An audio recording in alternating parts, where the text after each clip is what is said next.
disappointed in every one of you. I'm sorry, I don't mean to offend you. I'm disappointed in every one of you. I kiss you on the mouth. No, I'm not cool with that. I'm sorry. One more time. I'm disappointed in every one of you. I mean, I'm dealing with degenerate animals. I'm disappointed in every one of you. Disappointed in every one of you. All right, come on. Honestly, I can't do it no more. I'm disappointed in every one of you. Let me tell you why. It's gonna be all right, Nicky. Go ahead, shoot. You just killed a fucking man. What are you going to do about it? You're happy because you got nothing. You don't got a thing. You're happy because you got nothing. Lobito! Got nothing. I want to get out of this rat hole. I want to get online. I need BDA boxing.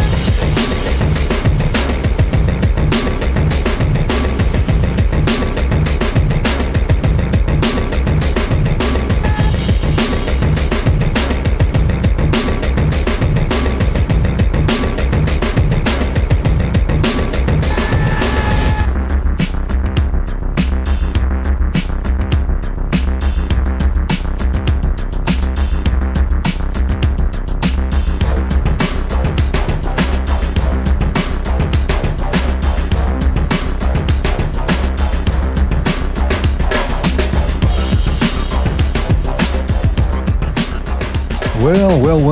Welcome everybody to the BDA Boxing Podcast, broadcasting to you live from the True North.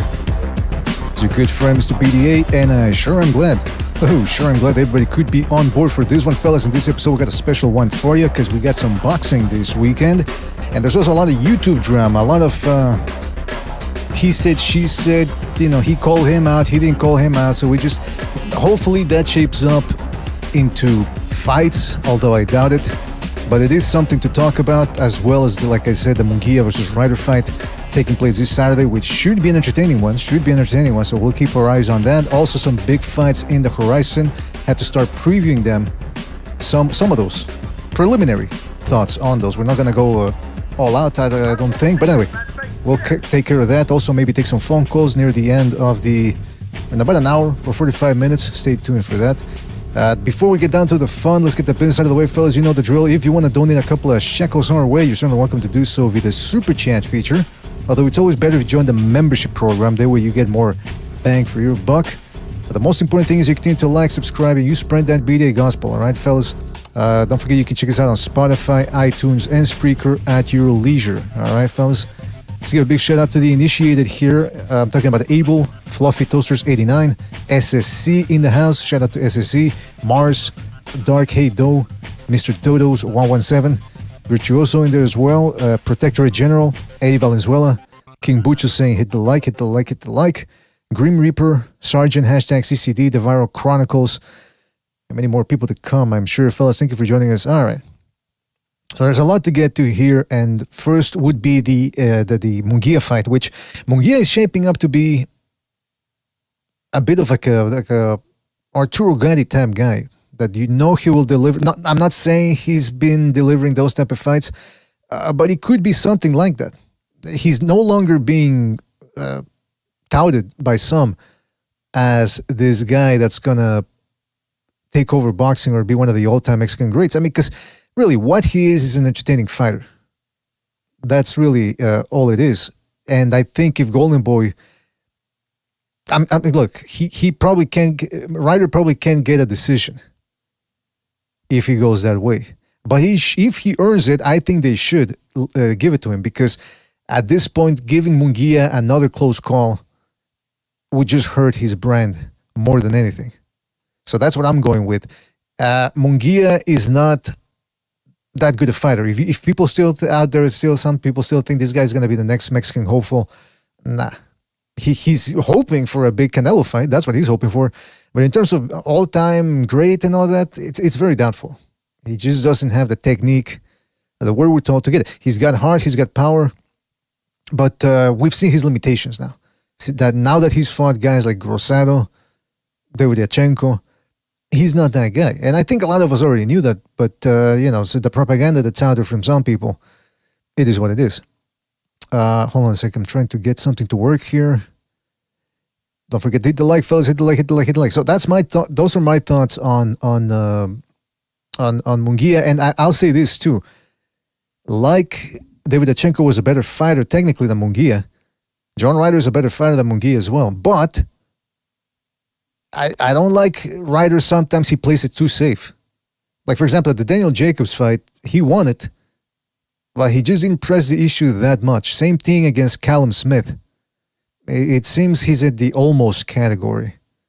And but again, he's got tight punches. He's a strong, stout character who makes himself compact. He took a beating from Canelo and still stood there, put up a better performance than Jermell Charlo in terms of trying. He actually hit Canelo more than Charlo actually did. So, I'm really tempted to pick him to beat Munguia. I am not impressed with Munguia's skills. I'm impressed with his all-out style. I like watching him fight. But in terms of the actual ability, I don't know. Why Golden Boy, they seem to be holding him back from the top 5 middleweights, super middleweights in the world, as if all of a sudden, miraculously, he's going to turn a page or turn around and become a fine technician. That's not going to happen. But he's entertaining to watch. And you never know. He's a strong guy, so he might just catch Ryder and knock his ass out. I don't know. I see we got Jimmy jumping in here. The Jimmerino. Jimmy, you there? Jimmy's here. Sir. He's just, there you go. He's making me wait. The suspense is always a little showmanship from the Jimmerino. Jimmy, what do you think about this this Munguia Ryder fight? I mean, it should be entertaining, but what do you think about Munguia as a fighter? You think the train has stopped from some people trying to hype him up as his next dominant force in boxing? Well, my thing is this, Mr. BDA. Nobody knows the fighter more than his own people. And there's got to be a reason they've matched him softer than puppy shit for his entire career. I'm just being honest. He's tough. He's entertaining to watch. He's willing to fight anybody, but he's limited. He takes a lot of punches. He leaves himself open. And again, what's his best win? I think you just said it, Rosado. Isn't that his best win? I mean, when he came onto the scene is when he upset Saddam Ali.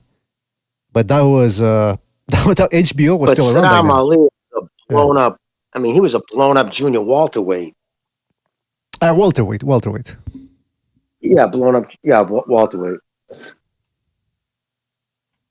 But yeah, you're right. I mean, like I was saying, that Saddam Ali fight, that was back on HBO. So that lets you know how far back that was. He's had some solid wins.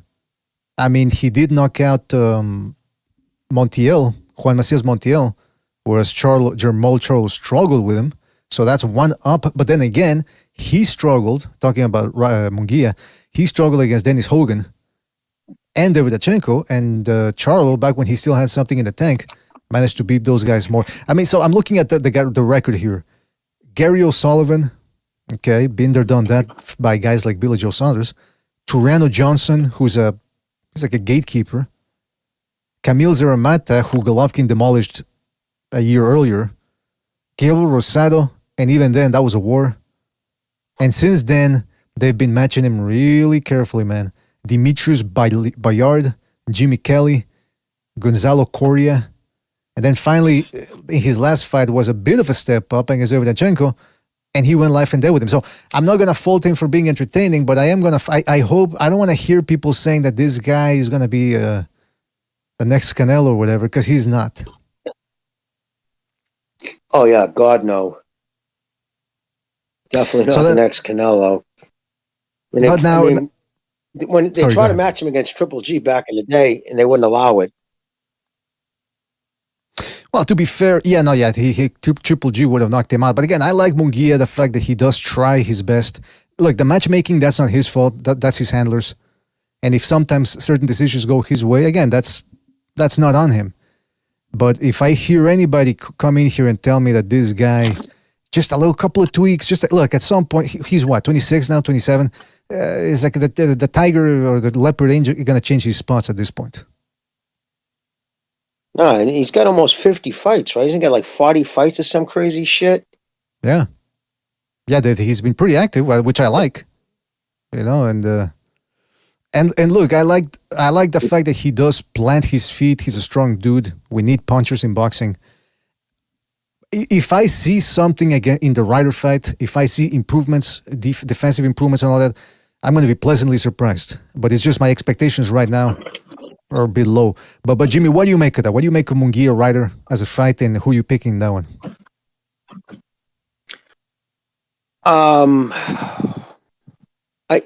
I have a hard. Where was that fight being held? That's a good question. Let me check it out. But yeah, keep going. Yeah, if it's being held, most likely it's in southwestern United States or Mexico. Phoenix. Okay, yeah. So home cooking. I would imagine Ryder would have to beat him pretty convincingly to get the nod. And I know that sucks, but it is what it is. I don't know if they're gonna keep doing that though. If they keep giving him decisions that aren't worth it, eventually I've made this argument before.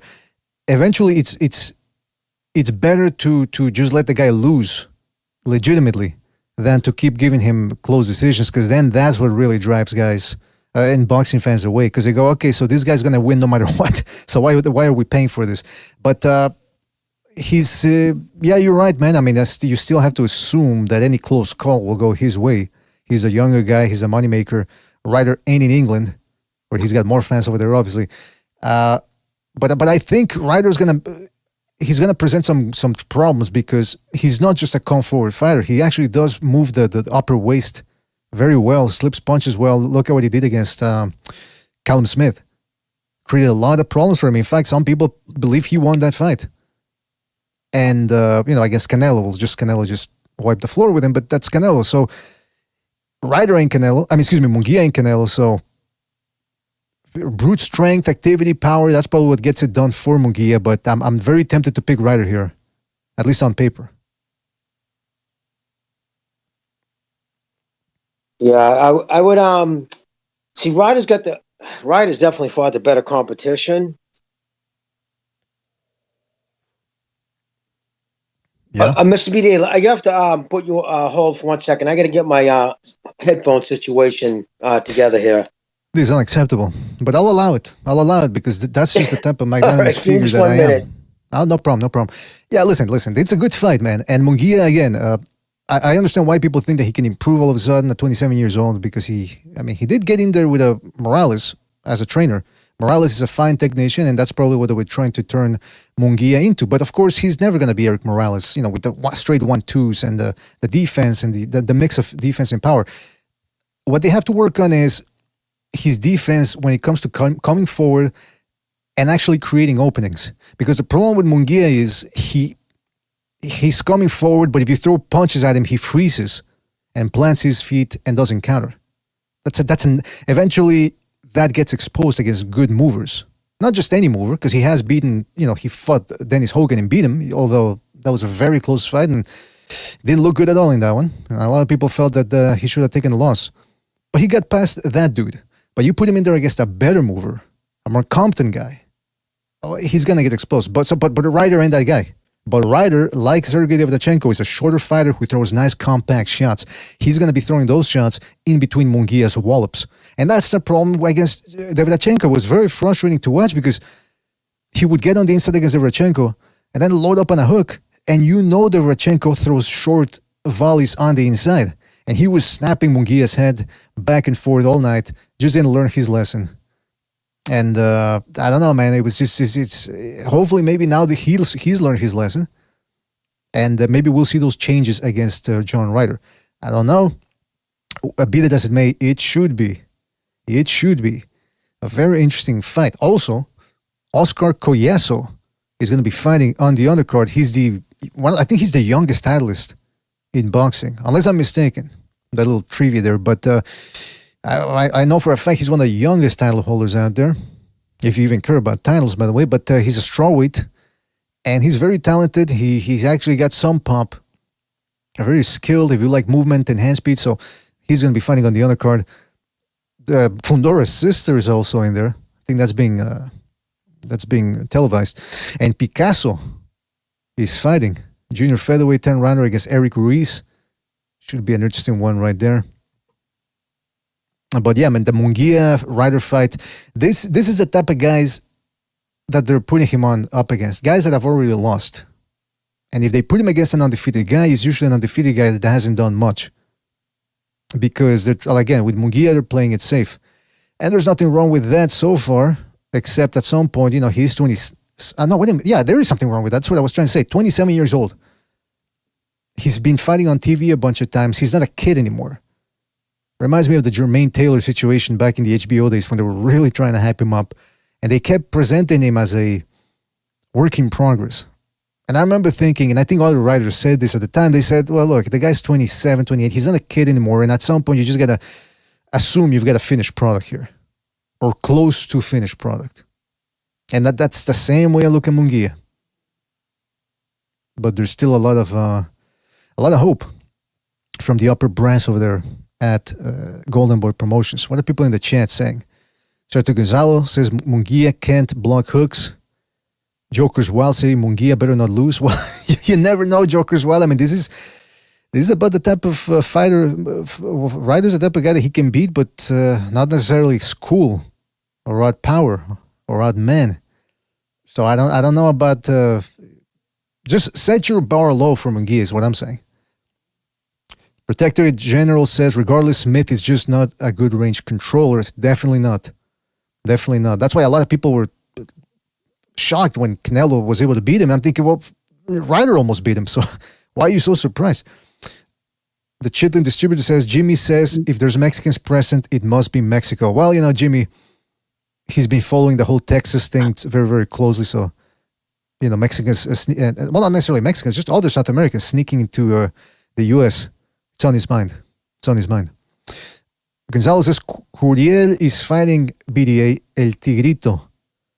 Curiel, El Tigrito. Is that the guy that fought on Top Rank not that long ago? Curiel. Who's Curiel? Gregory Morales, Picasso, Cabrera. I don't see no gosh darn Curiel fighting. Maybe he's talking about a card in Mexico. Not sure. All right. So, well, anyway, listen, that was my take on the Ryder fight. Munguia Ryder fight. Oh, Jimmy's back. Jimmy, so who are you picking for this one?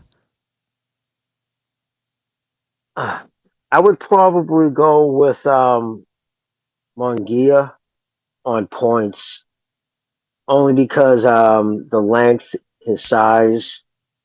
If he tries to go in there and just like exchange him, see, like you said, Ryder isn't a killer. I've seen Ryder many times have guys like you think if he just turned up the gas a little bit, he could probably do better. Whereas Munguia does have that killer instinct. It just, Ryder's as tough as a $3 steak. So I don't know if Munguia is going to be able to stop him. Canelo didn't stop him. It wouldn't look good for Canelo if Munguia stopped him, put it that way. That would be that would be quite something. But I mean, Munguia, that's one thing he's got going for him is power. So you never know. But the Ryder is crafty. That's the word I've been looking for. Crafty. He's not the most defensively sound fighter in the world because he's a shorter guy in a division where he's below average in height, but he works his way in. He's been successful at top level for the most part because of that tricky defense he's got, tricky head movement. And on the inside, he can be a problem. And like I was saying, Jimmy, earlier on, Munguia, he packs power. He likes to work his way on the inside, but he's not the best inside fighter. He opens his hooks way too wide, which is why Davidachenko was having a field day against him. And I shudder to think what would have happened had this been a 2016, 2015 Davidachenko. Because the version that Munguia fought had already been through the ringer against Jacobs, against Kolke, against Golovkin, against Charlo. Took a lot of damage in those fights. So this is a good test, though. You got to give it up to Golden Boy for saying, look, we're not going to put him in there against some of the top super middleweights, but this is a good fight. And it's almost a sink or swim fight, wouldn't you say? Oh, yeah, of course. Of course it is. Every fight for him now is sink or swim because if he loses, especially against the level of competition he's been competing against, it wouldn't look good. I mean, personally, I think number one middleweight right now is the Kazakhstan kid. That whole division has just become a disaster, though. I mean, Lara, he's a champion. When is he ever supposed to fight? It's just, yeah, it's a shame what's happened in the middleweight division. But, Did you speaking of Lara real quick, did you read about the Michael Sarafa situation? oh yeah. They kept him dicked around for over a year. Well, you've been I don't know if that's been you or Bucho been posting those things. I just happened to see today as we got on the show. I just went on to Twitter and I saw the things you've been posting about the PBC guys in activity. It's crazy when you see it written out, huh? Just a nuts. 416 days inactive. Some of the guys just. Why would anybody at this? Well, I guess Zarafa had no opportunity. I guess he needed to sign with him, but I just don't understand why anyone would sign with the PBC at this juncture. Yeah, just for people that don't know what we're Especially, talking about, for people that don't know what we're talking about, I don't know if you probably heard it, but Zerafa was on the Boxing Voice. Zerafa is the Australian fighter, male stripper, and he said apparently he was in line to fight for the IBF middleweight title, one of those paper belts. And the PBC told him he signed with the PBC or entered some sort of deal with him, and they told him, look, we want to do Danny Garcia versus Lara, so you step aside. We'll get you a fight, or we'll get you the win, and we'll get you the winner of that one. But you just gotta hold on. Well, it turns out that in the contract, I don't know how this guy missed it. I mean, I guess the lawyers over at Chippendales didn't really read through the contract properly. There was a clause that said that as long as he didn't get that fight, he was prohibited from fighting anywhere else. Something along those lines. There were some provisions preventing him from earning his bread. And he was complaining about it, which, Jimmy, I'm surprised he was complaining about it, because usually don't they have some sort of non-disclosure agreement there with the PBC? yes, they all sign it. If you're a full-on Heyman fighter, I don't know if there was like a subcontract he signed, but if he's under the PBC umbrella, yeah, they can't do anything without Al Heyman's permission. And it goes as bad as he also owns your likeness, which means you can't even put your name to a product. Say if you're in your hometown, you want to, back some local dealership, Heyman's getting his 15% of that, if he even allows you to do it. Oh.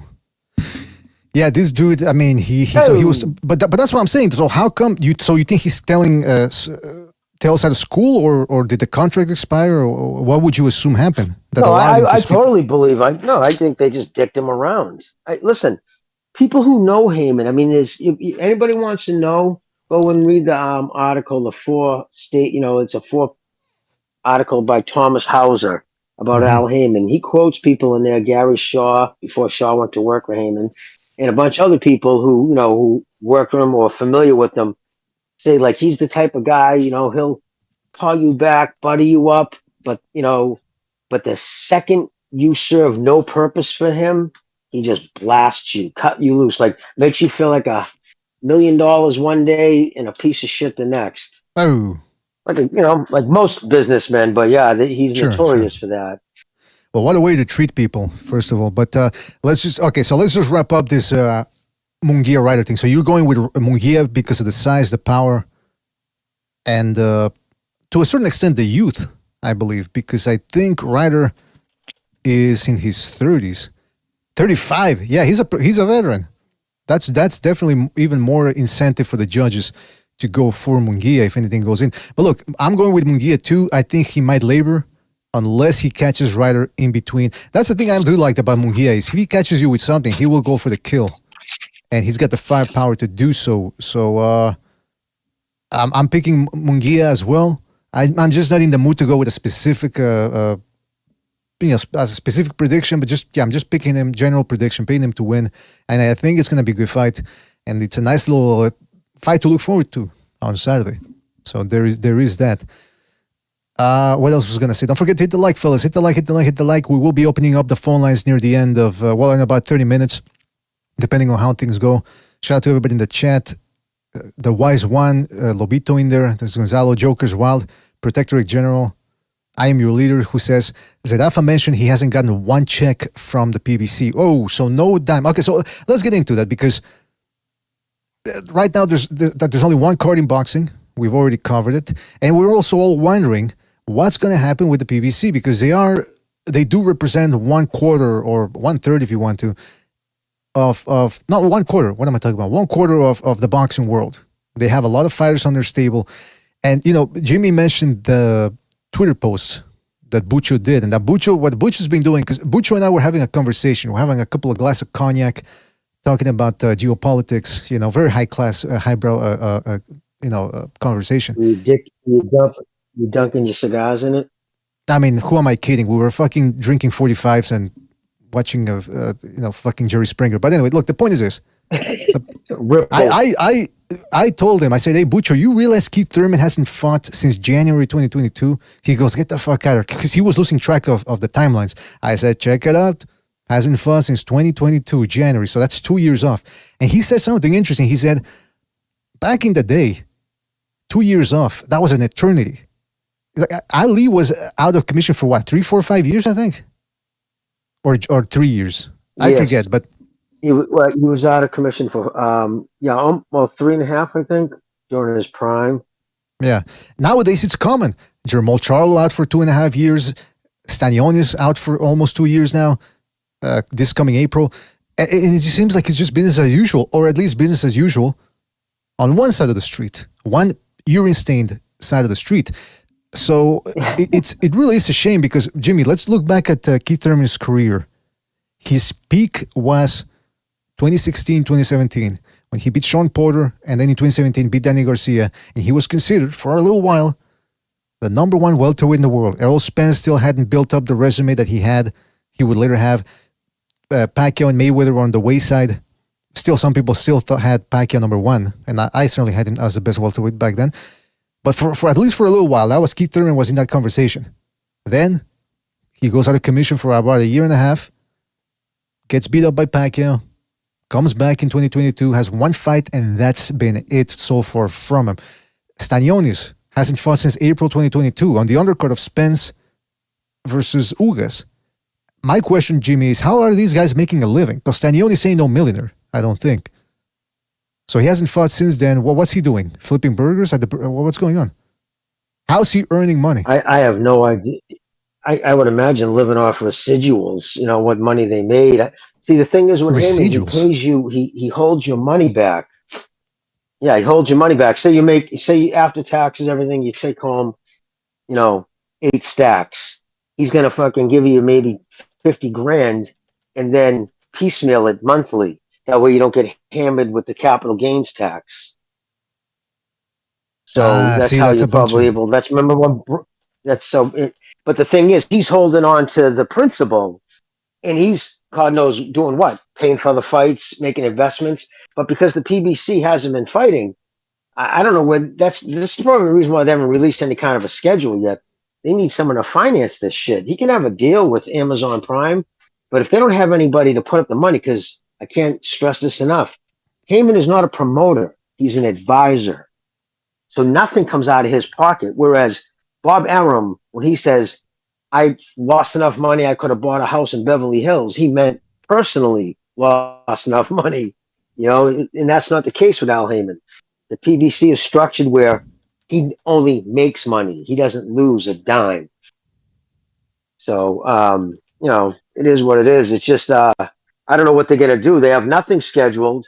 And people say, well, there's all these dates put aside, like Gary Shaw or Tom Brown has it. But last year, you'll see Tom Brown from TGB Promotions, which is essentially the PBC, had 16 dates on the calendar year, like the first half of the calendar year, put off to the side. And you only used 3 of them. So just because you put something, you put a hold on something, doesn't mean you're necessarily going to get it. Also, I want to say what I heard about the PBC. I heard that Steven Espinoza is the one who was the front man on this Amazon deal. It was his connections that, through the network and whatnot. He was the front man on this Amazon deal, and he's a paid consultant with the PBC right now. Consultant? I mean, what are they consulting him for? No, but listen. In all seriousness, yeah, that's the only reason why he would be helping out Al Haymon. Probably why he was so buddy-buddy with Al Haymon, especially near the end of the Showtime saga, because he was probably thinking, well, if I want to stay in this boxing business, I have to. He's the only one that's going to guarantee something. But But it's interesting because look, I'm again, people are gonna say, "Oh, are you guys railing against the PBC?" It's not so much. First of all, we got good reason to rail against their practices. I mean, look at these guys, how inactive they are. But my thing is, the number one thing is the fighters.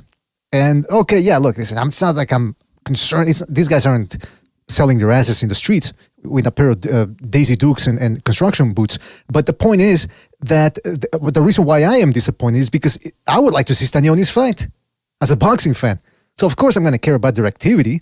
I don't care too much about their checkbooks. I'm not balancing out their accounts. But the point is, I'd like to see Stanionis fight. Wouldn't mind seeing Keith Thurman fight. Say what you want about the guy, but it would have been interesting to see him tango with Spence, Crawford. You know what I mean? Like if he would have stayed active. So this is just something that's disappointing again from these guys. And Jimmy, I really have to wonder why guys like Danny Garcia, Keith Thurman, Stanionis, Leo Santa Cruz, what are these guys thinking? Having signed with Al Haymon, and like I was telling Bucho too, it's none of these guys are in their early 20s, mid 20s. There's not a lot of upside in investing in Danny Garcia, Keith Thurman, is there?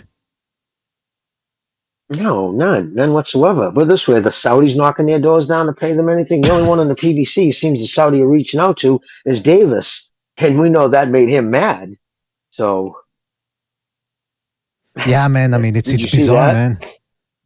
Did I see what? Yeah, how Javante Davis was mad. It pissed him off. Did you? Oh yeah, we're gonna get into that. That kid Ray Jackson, yeah. Yeah, we're gonna get into that whole thing too, because again, like I said, the usual suspects on social media talking a lot but not fighting each other. We're gonna get to that. We got the Chief here, dropping by. Chief. Yeah, and I just want to say too, I don't want nothing, no nebulous. I'll put it right out there. Sure. This isn't the fighters, but I hope the PBC crashes and burns. I want Al Haymon as far away from boxing as he can get. He has been a cancer to the sport since the first day that fucking dude got involved with it. I don't give a shit. I don't hide that. I remember what he did to HBO boxing. See, you know what I mean? He was the man behind this. He was the one who fucked HBO boxing up to the point where they never survived him. Even after he left and the Peter Nelson became president, and he, they were told, like the Jacobs told Triple G, that he was not even to mention Al Haymon's name. You know what I mean? No thanking him. Do not thank Al Haymon. No, nothing to do with the PBC or an HBO event. That's how bad of a taste Al Haymon left in their mouths. He's the one who started the tribalization of networks. Listen, Al Haymon has done nothing but grease Al Haymon's wheels. You know what I mean? He was Floyd's attorney after, Bob Arum did all the heavy lifting. Mm-hmm. So really, what's his accomplishment to the sport? If he was to step away today, what has he done? What has he done besides burn through $1 billion of retiree money? And for what? 8 networks he did business with. Not one bought a fucking nothing. That was like he bought time slots and under the guise that they were going to like the product so much they would turn around and then buy product from him. They didn't. The only one was Fox, who gave him a budget in a 4-year deal, and they ended it a year early. It was tragic. I mean, it is what it is. I mean, he drove 2 iconic networks into the ground, Showtime and HBO. I mean, the fucking dude has been a disaster for the sport. Look at anybody he's managed. Look at all the champions across the board of the PBC. Look where they are from where they began. All their trajectories are trash. They've all been 2023 is real bad for them. And can I say this? Because I know people are going to say, real quick. Yeah, sorry. Yeah, I'll let you go real quick, but I just want, because I want to really touch on what Jimmy said. I don't want to touch Jimmy. I want to touch on what he said. All right, fucking freaks out there. The thing is, jump in. I love you. Stop it, man.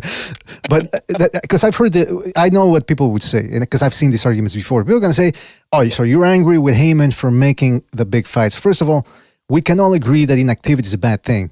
Because people are going to come back and say, well, everyone's hurting. Not everyone is as active as they want to be. Okay, so we agree inactivity is a bad thing. Even before 2023, when it became official that Showtime was leaving the PBC, the boxing business, Jermel Charlo versus Castaños 2, that was a good fight. It was only one fight. Those guys only fought once that year. Stanionis fought one time that year. Spence fought one time that year. Tank Davis fought one time that year. So that's why Jimmy is criticizing the PBC because they made some good fights, but at the behest and of keeping everything else and about 100 other fighters inactive. That's what they did. They ruined a lot of these guys' career. Let's just call it what it is. Also, number two, when people go, okay, but those networks didn't go with the PBC, but that's good. That's boxing as a whole. No, boxing's struggling. They want to point out to ESPN might not renew their or that Top Rank might not renew their contract with ESPN. Okay, but at least for right now and for the past 4 or 5 years, Top Rank has been taking good care of their fighters. Shakur Stevenson fought twice last year. There's been fighters that have been active, and just right now, what's his name? Victor Ortiz, for example. Victor Ortiz, Ortiz with Golden Boy. He got himself a fight. So these guys at least get Virgil Ortiz. Thank you. Yeah. So these guys do get active. Top Rank too. They keep their guys active. But the PBC been only on HBO and ESPN for 35 years. The only two networks he's dealt with, he's been on. Because people do business with Bob and they like the product he puts forth. Because Bob will cut your ass loose if you don't do what, Yeah, and plus, trust me, I can come up with all kinds of things Bob's done that I don't like. But he still doesn't coddle fighters. See, Haymon will coddle fighters. He matches them soft because, it doesn't come out of his pocket. It doesn't benefit Bob to keep a bunch of hanger-ons on his payroll. But that's to your point then, Jimmy, because real quick, Chief, because again, I just wanted to touch on that people would say, yeah, but all those 8-9 networks that didn't pick up the PBC, that's just boxing as a whole. Nah, because Top Rank ain't fucking begging for TV dates. Al Haymon, Eddie Hearn has a home. Golden Boy has a home. The only ones that are moving all over the place are fucking the PBC. But go ahead, Chief. What are your thoughts on this? Well, so there's this nice little rat that likes to pick at me because he worships the PBC in so many of the chat rooms, and basically he won't come to our room because he knows he'll get destroyed by we'll bring facts like what Jimmy does. So let's say nobody fights much anymore. You're right. The average is about 2 fights a year for almost everybody. This is correct. But you go back and look at all the big names of the PBC, and they're averaging 1 fight a year, not 2. So they're averaging 50% of what everybody else is doing, and the numbers are already low. How many fighters has he had? And aside from the heavyweight, being Deontay Wilder, who's worth 8 figures? Not a single one of them. Not a single one. Spence might be now after the Crawford fight, but net worth isn't the same as gross worth. Gross worth, I'm sure he's worth over 8. But after taxes and paying fees and for all those belts in his corner, he's the only one that might be marginally close to $10 million. Nobody else has got that. These guys have been with him for years, over half a decade. Over half a decade, title fights on TV network, some of them being forced down our throats on pay-per-view like Gervonta Davis, and he had $500 million or $750 million, and nobody's worth 8 figures. Now, how many? Now, on the flip side, the people that hate Bob Arum and want to praise Al Haymon more based off of things that have nothing to do with boxing. Let's see: Hagler, Duran, Leonard, Hearns, Foreman, Holmes, De La Hoya, Mayweather, Manny were all worth 8 figures before they left him. So the proof's in the pudding. This man's had major connections with big networks. NBC didn't let it go because they were moving away from boxing. They moved away because he was buying big time slots and he was putting on stuff like Peter Quillen versus Andy Lee. I'm sorry, that's not at 7:00 Saturday night NBC time slot. It's just not. That's not the kind of fight people are going to want to sit around and watch for that. You might put it on Boxing After Dark on HBO, or you might put it on a late night on any other network, but you're not putting it on 7:00 on a Friday or Saturday night because no one cares about that. It's not entertaining enough. And it's not. It's not that they weren't good fighters. I do respect them, but you want to see Keith Thurman and Danny Garcia. Well, that wasn't prime time. That was one out of how many? Out of all the fighters he had, how many shows did he put on like that? Not enough to make bankroll. That's why NBC is like, hey, we're going somewhere else. So people can say, well, they just didn't renew the contract. Well, NBC's been in business for, over 50 years. Why? Because they cancel things that don't make them money. And That's if a it great does point. make money, they don't get rid of it. That's why NFL is still on the Sunday night game on NBC every freaking year. Because it makes money. It's a It's great that point. And simple. here's the other thing you mentioned, because you mentioned a lot of fights I'd forgotten about, with good reason, by the way. I'd forgotten that Peter Quill and Andy Lee had fought. And here's my thing. Right now, Tom, there's a rumor that the PBC's with Amazon, and they got 12 dates, which is not a lot. And you have to figure that some of those, according to the rumors, are going to be pay-per-view. So now that begs the question. Like I was telling Jimmy earlier. Are you going to base, if you're the PBC, you're basing your company and your brand, you're going to excite fans. You have to excite fans at this point. How are you going to excite them? With Danny Garcia and Keith Thurman, guys who are on the wrong side of 30? Or are you going to do that with Wilder, who, again, another guy that's closer to 40, who's just coming off a horrendous loss where he didn't do anything? Gervonta Davis is the only thing they have close to being to a star. Errol Spence is coming off a trouncing, really just a beating, and an injury. And an injury, just completely exposed, possibly not the same anymore after the lifestyle and the beating. So, like, how are they going to excite fighters? Because it would make sense if they could create some mega cards like the Saudis. But the point is, they don't have that type of money unless these fighters finally decide to take a pay cut. So what are they going to do? What's the plan here? Well, if the rumors are true, and they're going to... Oh, sorry, I was going to say, if the rumors are true, they're planning on making... I was just going to say, the rumors are true. If they're true, that the next Canelo fight is going to be against Big Maul. I mean, what does that tell you? He obviously hasn't learned his lesson, because that is being universally slammed. That'll probably be one of Canelo's worst-selling pay-per-views, because he has him for 3 fights. He's already fought once. Obviously, they want to make Benavidez for Cinco de Mayo. That's what everybody's saying is coming September. They want to give him one more fight before then. In Maul, really? That's who you're gonna... I mean, that's inexcusable. But they don't have anybody else to match him against, though. That's the problem of... Now, if Spence would have beaten Crawford, maybe they would have tried to work something out there. But one, that was a rumor that was flying around, and the closer it got to fight time, the more it started to come up from the PBC that was never their intention. And then the fight happened, and now we know that's never going to happen. I mean, Canelo would have to come back from like multiple, like a broken arm, broken leg, and 2 broken ribs from God only knows what kind of tragic accident. And then they might take Spence for a tune-up fight. That's the only way that fight's going to happen. Is it would be Canelo's tune-up from something major, because that's all Spence would be on that level of a selling point. He can't sell anything major. Well, first of all, we've already said on this panel that he's never been a sell anyway, because we've proven the fact, even off of PBC's false numbers, that his pay-per-view has been going down. Fought Terrence Crawford, and even that didn't break 1 million. And now that he's been totally exposed, what are you going to do with him? This is more about Canelo. So everyone's talking about the big fights that PBC put forward, being Canelo and Charlo and Bud and Spence. Great. Why were those fights so big? Oh, because of fighters from other companies that you happen to have temporarily signed. Nothing from your own farm brand backyard produced anything that big.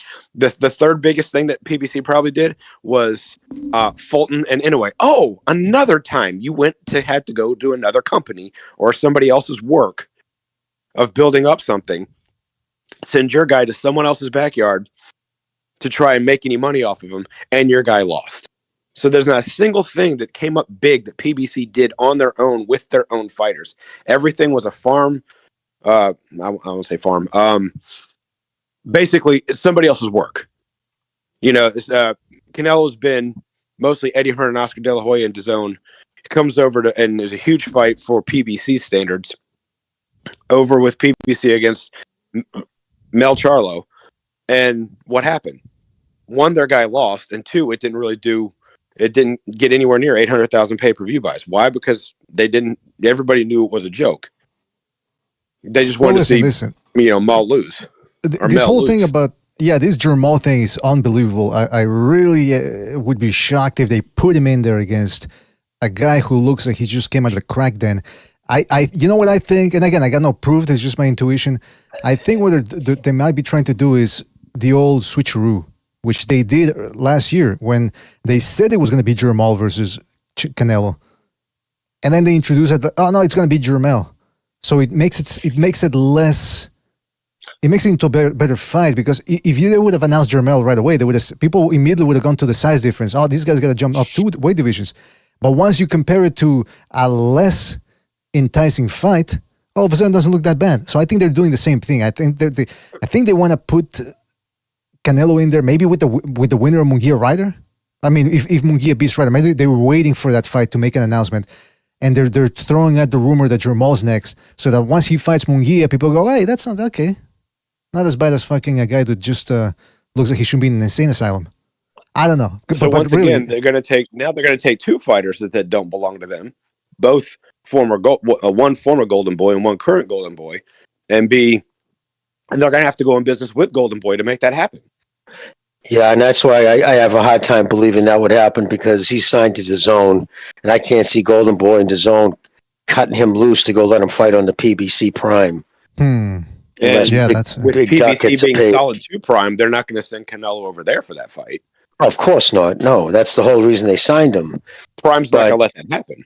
It's just he just constantly shows he's not a boxing guy. He just isn't. He was a music executive. Right. You know, he handled careers. And on a side note, every single major act he handled filed bankruptcy at some point. So make into that what you may. Yeah, I mean, that's industry standard right there with that type of creative bookkeeping, creative accounting, as they like to call it. But my theory still stands. I think this is the old switcheroo. I think they're introducing the notion of a Jermall Charlo fight to get people into a state of disgust so that when they announce the next fight, whomever it might be, people are going to go, hey, it's not as Zombo we wanted, but it's a hell of a lot better than fucking Charlo. But I don't know. That's just my Machiavellian mind going in full. Your thought pattern makes sense, but we have to look at the landscape of what they have anymore. I mean, unless Danny Garcia beats Lara for a title, and even then, no one's going to buy the fact that Danny Garcia and Canelo can be in the same ring together. Right. Ever. Yeah, it's going to have to be a 168-pounder. Okay, so who do they have? Who do they have that's going to sell? David Benavidez. All right. That's the fight they need to make. Right. Second of Mario Day, just make that. If you have to cut Canelo loose after that. But with the assumption that we've all been made and it's been kind of hinted at, that they're aiming that towards September, Mexican Independence Day, 2 big Mexicans going at it. Then May, Cinco de Mayo, they still have to have something else. What does PBC have in between if they don't jump straight to Benavidez? Well, by then maybe they could make the Canelo Crawford fight. I'm just saying for money-wise, and I'm not big on that fight. I'm just saying, but I think they're going to see Crawford versus Tim Tszyu. That's 154. Maybe Crawford gets another one at 160, and then he only has to jump up 1 weight class. I mean, that's a lot of weight classes to jump up, each fight an increment of 8 pounds. But that still would be financially. But the thing is, they only have Crawford for 1 more fight, but they have Canelo for 2 more. So unless they ink another deal with Crawford. But if I was Crawford, I wouldn't. I'd be already, look at me now, dude. It's going on a year. I mean, it'll be a year this July. I mean, they haven't even mentioned who he's the Spence fight, that rematch. I can't believe they're going to try. I know they're definitely trying to get that thing squashed. They don't want to try to make that fight because there's no way to sell it to make it profitable, especially with the paydays those guys are going to want. But we've already learned through legal situations what happens when there's a rematch clause. They'd have to buy Spence out. They would have to give him. Haymon would have to just, squash it. Just say no. Here, you can't do it, dude. It's not feasible. And they could do it by just offering him no money. Okay, yeah, we'll give it to you, but you're gonna get your base salary is gonna be 1/10 what you earned last time because you got demolished. It wasn't a close fight. So that's the only way out. You're right. But like I said, we learned from Wilder and Fury that when was supposed to be Fury AJ, and the court sided with Wilder saying, "Oh, but there was a rematch." Forget the fact that the right for him to put in for his rematch clause had already expired. They didn't care because it was in the contract. They sided with it. So there's a precedent. I'm not saying it would happen this way, but there's a precedent that they would go through with it anyway, of holding Spence to it, or holding Crawford to it until Spence says no, because Spence has already put in his 2 cents of saying, I want it. Now that he's activated it legally, put in the paperwork. It's not just said I want it, but they put in the paperwork, so it's been filed. So now that that's going, the only way out of it is to talk, like you said, you have to price Spence out or make it unworth his while. But so long as he wants it, more than likely, because of the precedent, they're stuck with this. And that's one of the reasons why Crawford could try to make it 147. That maybe could be his way of forcing Spence not to take it. That's my thing on why I think he picked that way, because he did say, yeah, we can do it at 154 and everything else. Once it was done like that, and before the whole Charlo being stripped and Canelo and everything else going on, there was still an undisputed belt to go for with one shot at 154, and I think he set it at 147 to try and get Spence to say no, so he could go straight for Charlo and try and pick up another undisputed. Well, the house of cards fell. It doesn't look like that anymore. The landscape isn't the same. So what does Bud want out of this? I don't think he's interested in, I think he's, like you said, Tim Tszyu. I think he would like undisputed at 154, but I don't think the more the belts start to separate, I think the less he's interested in that. You know what this reminds me of? This reminds me of when Hopkins beat Trinidad. After years of toiling in relative obscurity, he finally gets his big win, and then a couple of years later, largely by his own doing, he went through some harsh legal times. And it seems to me like this, a little the same thing with Crawford. Is he beats Spence, finally he gets what he wanted, he wins, he gets the respect he wanted, and now he's back in limbo. So he's going, well, what the fuck do I do? And that's, that's the good and the bad of rematch clauses. The good is it holds people accountable for a rematch. Like, you only wish Lomachenko and Lopez would have had one. But then again, this is the bad side of rematch clauses, that nobody wants to see the rematch other than maybe people that really like Spence or people that really hate him want to see this guy hit his ass kicked. But it really is a mess. And one of the reasons why I think the PBC, they don't really quite know what to do with Canelo is I don't know if they have the money to hold this type of events. They would need investors for this. And yeah. Well, like what Jimmy was saying, like maybe Crawford, but he started, and with all respect, Jimmy, but you were saying like Crawford getting like 2 fights before a Canelo fight, with them only fighting maybe once a year at best, there's not enough time for him to get a Tszyu fight and then like a middleweight fight to fight Canelo in September. That's just not going to happen. So, I mean, I can see your vision of like maybe a possible long-term situation, but based off of the time frame we have between now and September when they're supposedly going to get Benavidez, there's not enough time to build Crawford up like that. Especially since nobody promotes enough to put those kind of fights together that quickly. So the only way to make that fight salvable is just based off of what we already have. He just destroyed Spence. He's the undisputed champion at 147. There's no marketing challenger for him at 154. Not to say that there's not any real challenges, but we're also talking we're not just talking to sport, we're also talking to business.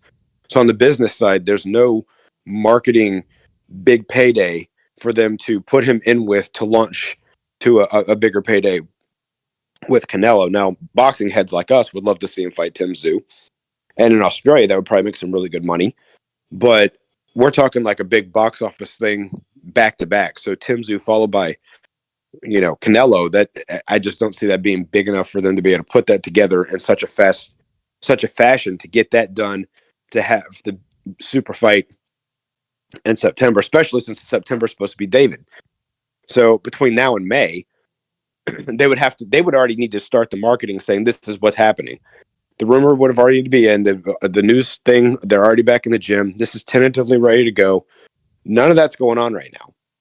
So I definitely don't see Crawford being any kind of an option, which is the reason why BDA, I understand what you're saying. Maybe they're going to pull the rug out the last minute and pull Maul out of the picture, but they don't have anybody else.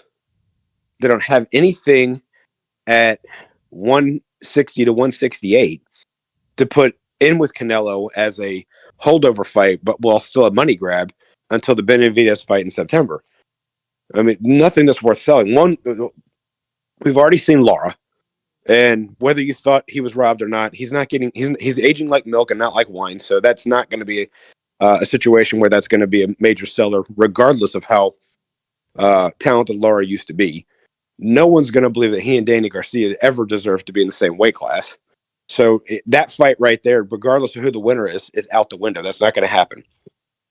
There's no money there. So, yeah, that makes sense, man. But I mean, it's just I think they'll look if they brought up Charlo up 2 weight divisions last year. I think they could do something similar with our what's his name, Dominican guy, middleweight. I can't believe I'm forgetting the names right now, man. It's at that time of the day when I'm starting to forget the names. But they could move him up, get him a big fight. Because, I mean, at this point, that would make more sense than put him in there against a guy who just got out of an AA meeting in Jermell Charlo. Carlos Adames is what I'm talking about. Carlos Adames. Shit, you know what, Chief? You brought up Lara. I think most boxing fans would actually prefer that than Charlo, Jermell Charlo. Because Jermell Charlo makes no sense. He couldn't get a pirate in Jose Benavides, who's really a welterweight. They moved him up to super middleweight, and he couldn't get him out of there. This guy was beyond rusty. So even with that fight out of the way, the rust is still there. And there's no way this guy should be in the ring with Canelo. So yeah, it's a mystery, and I don't know, man. I don't know. We'll see what happens. But I wanted to move on to something else here, fellas, with some of the drama that's been going on. Okay, so people still talk about Tank Davis versus Shakur Stevenson or Devin Haney as if any of those fights are going to happen. I don't think a lot of people don't understand that these 3 guys, that's not going to happen. Not anytime soon. That's my forecast, unfortunately. That being said, people keep bringing up these names as if they are going to fight. Well, this made the rounds about a day ago, a couple of hours ago. This is Calvin Ford, who is Tank Davis's trainer. And this is what he had to say about a Shakur Stevenson fight. And this is really set the world afire with the comments he made. Hold on a second. Give me 2 seconds. I'm trying to find... Okay, here we go. Showtime gave me something to go for boxing. You know what I'm saying? So that performance, I don't even want to think about it. It was hard. It was a bad night for boxing that night. He's talking about Shakur Stevenson versus De Los Santos. It was bad, but let me ask you this, because I watched it, and it was like painfully boring, right? We all know that, but it made me think to myself, it did show that if he wants to stay away, he's like a rabbit, like he could stay away. So yeah, but do the fans pay for that? No, but what I was going to ask you was, let's say he fights Tank, do you see any problem at all being like, if he wants to stay away, like you can't catch him. It's really hard to catch him. Well, why would I put Tank in a situation like that when we can't do what we do? Because right now, if Tank don't get a knockout, it's gonna. You get what I'm saying? Mm-hmm. If because everybody think Tank got to knock everybody out to win a fight. You get what I'm saying? Mm-hmm. You with me? Because that stamp is on him. Okay. All right. So now people are taking this comment and they're interpreting it as saying that Calvin Ford doesn't want to put Tank Davis in there with Shakur Stevenson. Now, I'll just play devil's advocate here. I do think his comment could be misconstrued or interpreted different ways. But the thing is, though, he doesn't make the fights. He's just giving his opinion about the matchmaking. That's number one. But number two, I guess my question is, before I go on, giving my thoughts, how do you guys interpret what he just said?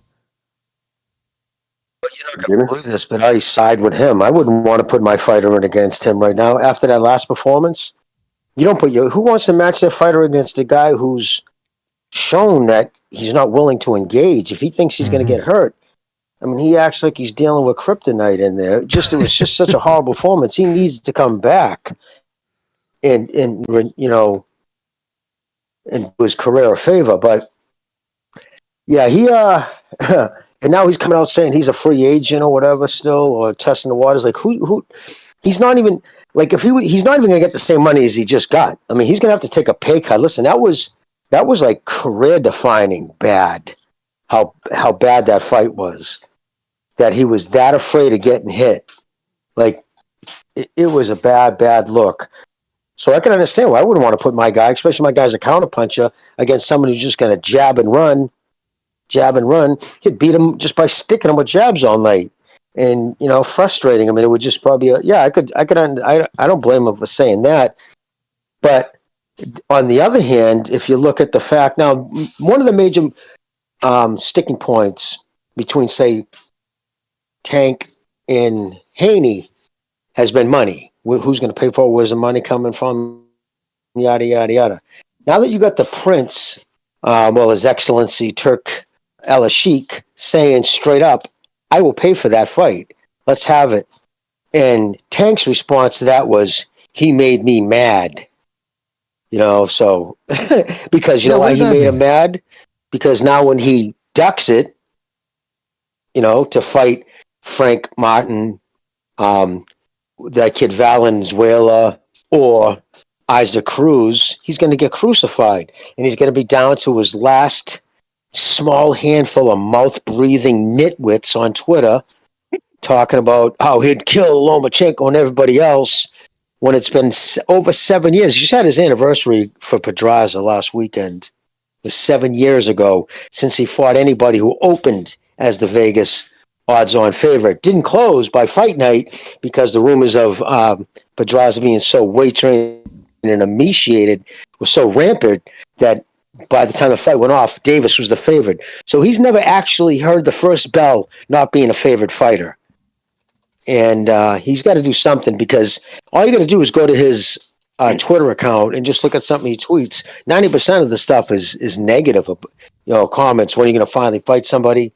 I mean, he can sell tickets if they put it in certain urban areas. He's going to draw some, people, but he's never going to move the needle. Yeah, and that's Twitter really is successful. Twitter really is successful, and the only arguments I hear or read about Tank Davis is, but y'all be talking about him. There's a difference between talking about the guy and talking and praising the guy. Nobody's praising the dude, number one. Number two, he's not making the fights people want, so that's why people are besmirching him. And number three, people keep making it out to be as if he's making Canelo money every time he fights. He's not.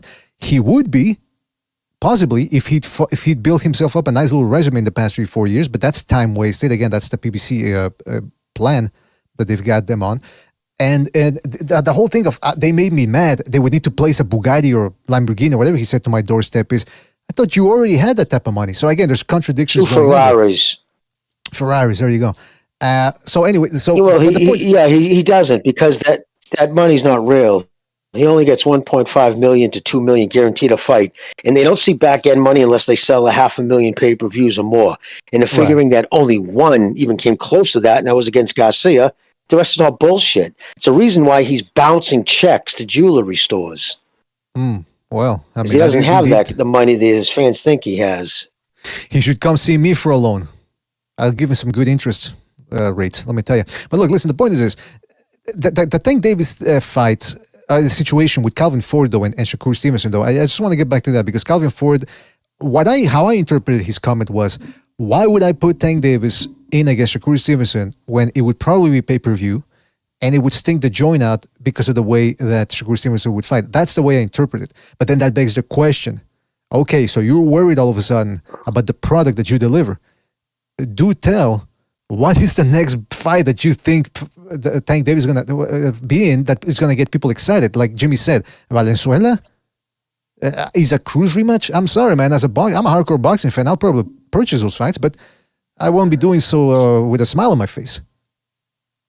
So that argument of him saying, well, we don't want to stink the joint out, we really want to deliver a good that's BS, man. Because all they've done in the last couple of years is just disappoint fans with the matchmaking. Yeah, well, I mean, let's you know what they... Go ahead, Jimmy. I'll go next. Go, Chief. Oh, I was just going to say real quick, just reminded me of something. They always talk about, like, hey, how many pay-per-views did he sell? They always say that about Haney. He doesn't move the needle, but Frank Martin does.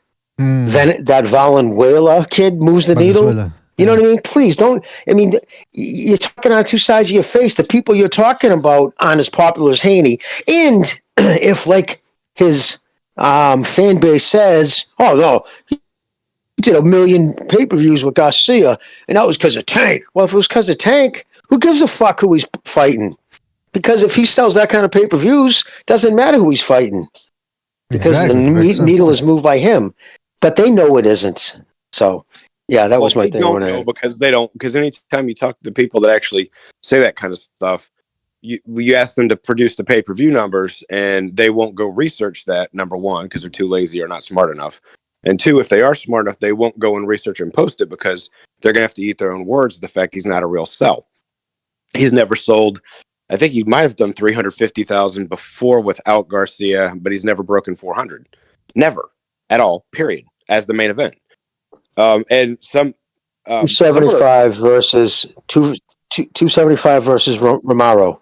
Right. Just want to add that. That's the highest he did. And so one of the pay-per-views he was on, people forget, he wasn't, I don't think he was the main event. That was when Maul fought the Uzbekian guy that Triple G had so much trouble with. I forgot. But that was a COVID card where they put pay-per-view together of 3 different champions, and he wasn't the only champion on that card. And so even, let's pretend for a second he was the main event. Fine. Okay. There were 3 other champions. There was Jamel, Jamal, and you. So there were 3 people on there in championship fights. So they weren't just paying to see you. They were paying to see the whole card. Were you talking about Tank Davis? Yeah, he was on that card, wasn't he? He wasn't. He wasn't. Oh, okay. Well, guys, I'm not perfect. I make mistakes. So I thought it was a triple header. If memory served, I thought it was a triple header of the twins. And then I thought Davis was on it also, but I stand corrected. But your point still stands. Look, he's not a big pay-per-view. Pedraza was the last time he didn't highlight. But your point still stands. Pedraza was the last time he wasn't the headline. Yeah, your point still stands. This guy's been headlining, and he's not like Jimmy said too. He needs a dance partner, and that whole thing people went through last year when they were saying he's now the face of boxing because his last pay-per-view did more than Canelo's. And that's it. We don't need to talk about past, future. It's just the living in the now, like goldfish. He is the face of boxing. And okay, let's see where. First of all, why hasn't he fought? He's got a bunch of legal problems too, by the way, because people are saying, well, yeah, he should fight in Saudi Arabia. I don't know if he can even get out of the country. I mean, I don't even know if he can get out of the state of Baltimore, let alone the country. So no, right now he couldn't. There you go, man. So yeah, it's not getting into Saudi Arabia with his current record. That's for sure. They're not gonna let him in. Exactly, man. Exactly. Shout out to Anthony. We've already seen with Bill Haney. I'm sorry. Let me just add this real quick. We've already seen what happens with Bill Haney. No matter how long ago it was, if you don't get your record expunged, what happens when you try to go to a different country internationally? What that does? They shut you down. They don't let you in. So, and Tank's is current. Bill's was a long time ago. He could have had it expunged and didn't. That was his fault. But point being, that was like 20 years ago that he did that. It was still on his record. They wouldn't let him in without waivers. Tanks is still going through his right now. I don't think Saudi Arabia is going to say, yeah, sure. That would happen here that would be like the State Department not allowing him to travel if there was some legal, easement put against him. But I would imagine Saudi would let him in only because the sheik would pull the strings, because obviously they wouldn't want him to go move there and buy a house, but they would have him maybe come and fight that weekend. Yeah. Right. But he has to clear up because right now he's still under house arrest. So. Shout out to Anthony Lopez for his contribution with the super chat. He says, put me down for Ryder beating Munguia. All right, shout out to Anthony Lopez. He's going with the upset, well, relative upset, because I do think it's a 50-50 fight right now. So shout out to Anthony Lopez for that. Just to tell people real quick, man, the phone lines are open in case anybody wants to call in, give us their thoughts on everything that's been going on in the boxing world, what's going to happen on Saturday, and all the drama. Again, all these, we're talking about the Twitter wars, people fighting on Twitter, he said, she said, but no one's really fighting each other. Now, okay, so Calvin Ford made those comments about why he wouldn't put Tank Davis in against Shakur Stevenson, because, hey, Shakur Stevenson is going to stink the joint out, and we don't want to deliver a bad product because it's going to be hard to, because that's what he said. He said, we're not going to get the knockout against a guy fighting like that, and that's going to be negative to Tank Davis's brand, which I'm apparently running over pregnant women. That's not bad for his brand, but looking bad in a fight. That's the worst. Don't do that. But this, I don't know if this is AI generated or if he really said this, because I can't see the mouth and the voice don't really sync up. But anyway, this is Shakur Stevenson. I think he's got a Twitch account now, so he does these streams where he just mumbles towards the crowd. And I think he let some dude on the panel or something. I don't know what happened, but anyway, somebody was calling him out and saying, "Look, if you fight Tank Davis the same way you fought De Los Santos, they're going to give it to Tank Davis. So what the fuck are you going to do about it?" So this is what he had to say about it. Hold on a second. And don't forget to hit the like, fellas. Hit the like. Really helps us out. Hold on a second. I'm trying to play this because I got to find I'm a little rusty here. All right, here we go. If you fight Tank Davis, I'm dangerous. how you fought Edwin De Los Santos, you're not getting them rounds, homeboy. Hey, I don't care. You're not getting it. If that same fight happened, you're not getting on the scorecards like that, homeboy. You're not, bro. I don't know who, I don't know who made you like the god or like to tell me what's gonna happen or what. Like, I'm gonna fight how I fight regardless. I'm gonna be me regardless. I'm not gonna switch up. Nothing gonna change, and I'm gonna come out victorious against anybody. Watch, I wanna see every last one of them. You want? All right. First of all, that's Shakur Stevenson. You noticed, and Thunderdome pointed this out months ago, that Shakur Stevenson, when he's being interviewed by Top Rank, and depending on who, he acts differently. All of a sudden, he enunciates properly. His vocabulary gets a little bit more advanced or a little more varied. But then all of a sudden, when he's got the tough guy persona, he's got the hoodie on, as if he's about to go to the 7-Eleven and intimidate the Asian cashier. All of a sudden, he starts talking differently. So that's just a little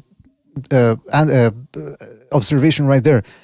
But who is he talking to? I don't know. That's what I was saying. I don't even know if the video is real. But let's say it is real. Let's say he did say those things. So he's saying he's going to keep fighting guys the same way he fought Nakatila and De Los Santos, as if those guys were bleeding and had AIDS. That's how he's fighting them. So he's saying, no, regardless of how I fight, I'm going to come out victorious. So what he's saying is, I don't give a shit about the fans. I don't give a shit about you, whoever you are, mister. I'm going to fight the way I fight. That's hardly the best selling practice there, or the best pitch. Is it, or isn't it?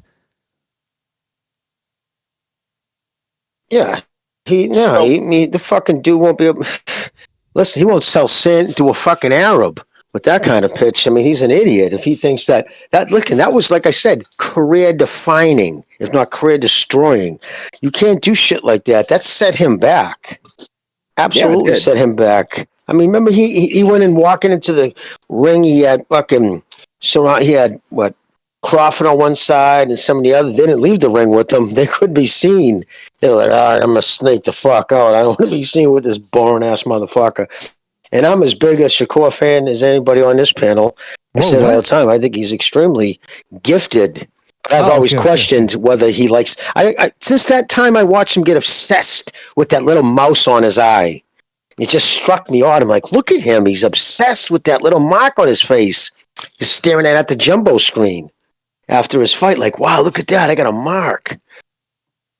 Like, Jesus H. Christ, dude. So, yeah, you don't like getting hit.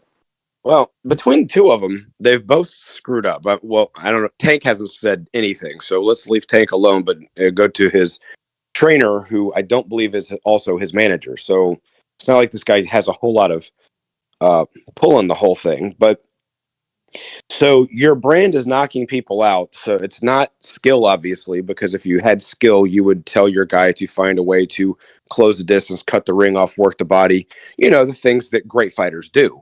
And since you're not going to have him do that because he can't catch a guy like that at his advanced age of 28 or 29, then you're admitting the fact that he's a one-trick pony and he's not a pound-for-pound fighter, because pound-for-pound fighters can do multiple things and they can do them well, if not great. And so you're not going to go after a guy running his mouth that you have nothing to worry about when it comes time for what's being fired at you, because he can't knock you out. He probably won't even black your eye, even if he has loaded gloves.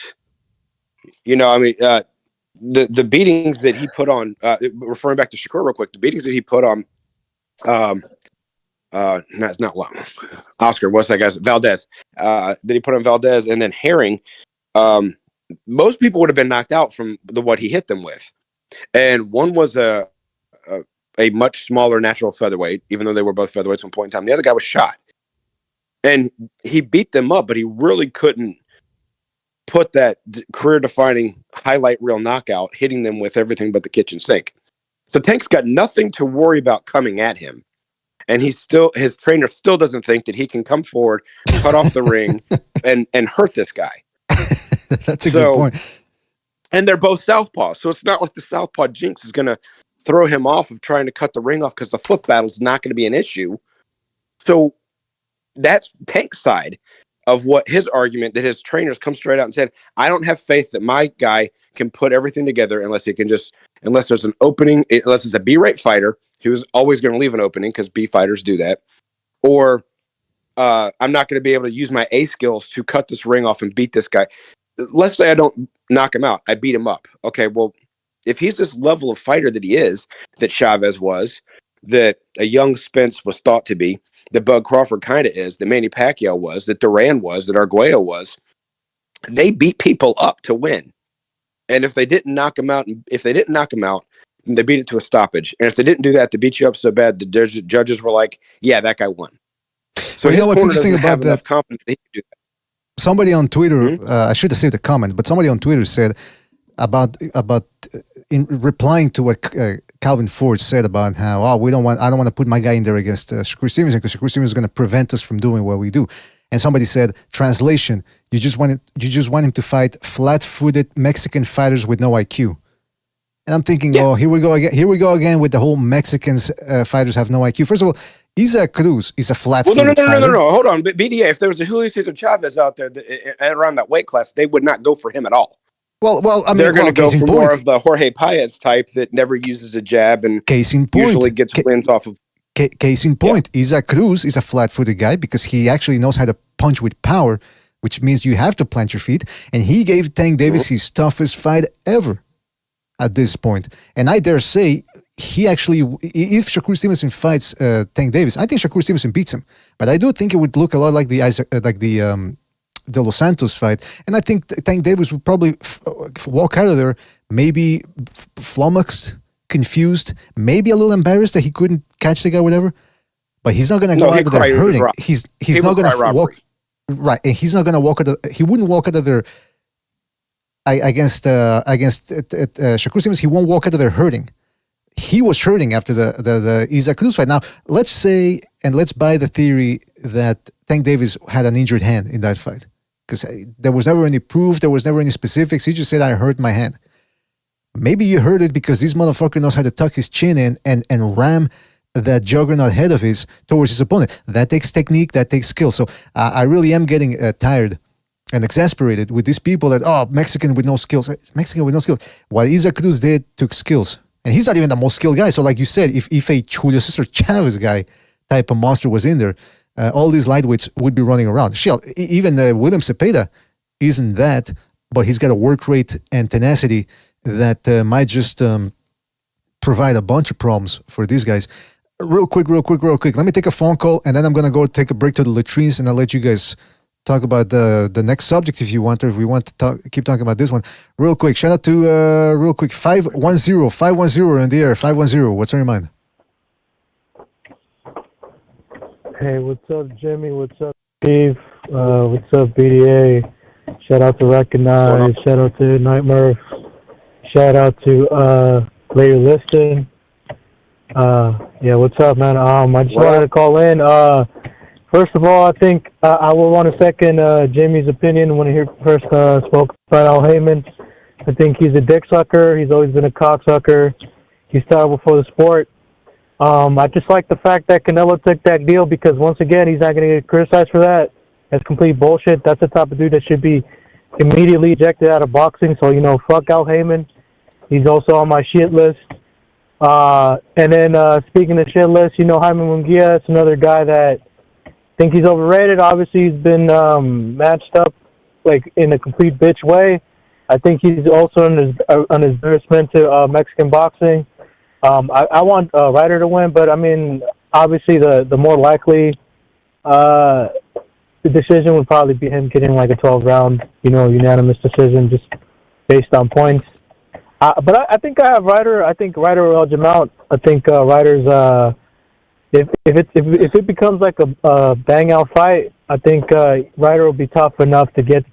He's a little bit smarter in pocket, so I think that might. I mean, hopefully he does more enough exchanges where he can get off better, and hopefully those are counted more. But fuck that Munguia guy, man. I got Ryder on there, and then what you just spoke about Shakur, Shakur is a punk ass bitch. I think fuck his trainer too. That's another guy on my shit list. Whatever the fuck his name is, Ronnie Elfman, whatever the fuck his name is.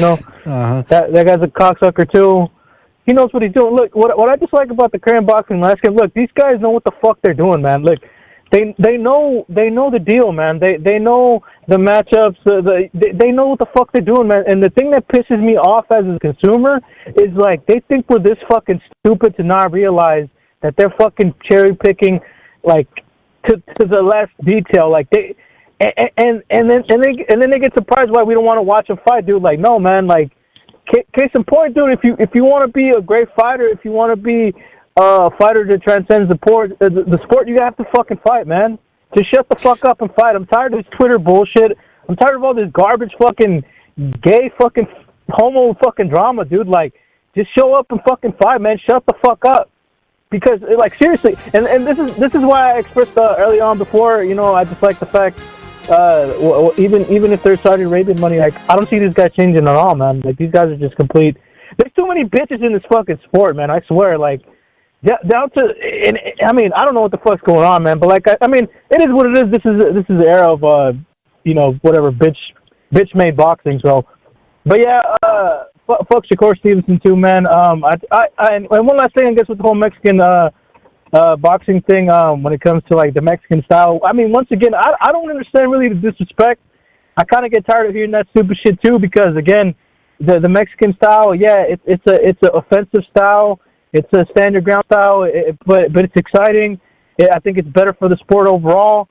I never understood the disrespect like for Mexicans in general, but more specifically in boxing, like, dude, there's a clear side that brings in the money, that brings in the entertainment, brings in the atmosphere of partying or having a good time. It's very clear as day to me. So I kind of that's complete bitch shit too. The fact that they're doing a lot of people. Are saying that type of stupid shit, man. They should just seriously, just shut the fuck up. Just get on with your fucking. Either you want to fight or not, man. I'm tired of this fucking dumb shit, dude. It's just ruining the sport, man. But yeah, that's all I got to say. I mean, I'm pretty annoyed. No, really? What was that? No, I said I couldn't tell you were annoyed, but yeah, I'm pretty annoyed, man. Because Well, if you can't tell, like now I'm annoyed because you have the Canelo bullshit. Once again, him giving passes. Then you have these fucking cocksuckers that are constantly not trying to fight each other and just talking on Twitter, man. It's like these motherfuckers should stay on Twitter 24/7. Like, dude, shut the fuck up and fight. Shut the fuck up. I give you a lot of points. What the fuck is going on, man? I give you a lot of points. I've never seen. Real quick. I give you a lot of points for the arguments that you're bringing forward, but I got to take some points away too for the discourteous, rude, and crude language that you're exhibiting. So that takes away from all the great points you're making. But that being said, you're absolutely right there, Booty Juice. These guys, somebody should take away their phones, their iPhones, because these guys are like women, tweeting away every day, complaining about something or calling somebody out. Even Clarissa Shields acts more manly on Twitter and some of these fruits. So shout out to you, Mr. Booty Juice. Always appreciate your call, and call back next time, right, man? Take it easy out there. Yeah, all right. Appreciate you cutting me off, BDA. Fuck Canelo. All right, thank you. All right, take it easy, man. All right, yeah. I gotta rein these guys in sometimes. Great, but he made some great points during that rant. Guys, I gotta go. I'll be right back. I gotta go to the latrine. But I wanted to leave you with okay, real quick. I'll set up the subject. People now are saying, I don't know why today something happened that kickstarted a conversation on Twitter. Again, Inoue has to fight in the U.S. And it turned into a discussion about how, well, yeah, Inoue does attract people in Japan, but if he went to the United States, he doesn't draw flies. First of all, that's true. He has fought in the United States and he wasn't main event material or anything. But that's because in the United, and yeah, he's not making the AJ type money, I don't think. But for a guy at 122, he's making more money than everybody else. He's getting incredible ratings in Japan. I don't understand what this the arguments that people bring forward make no sense. He has to.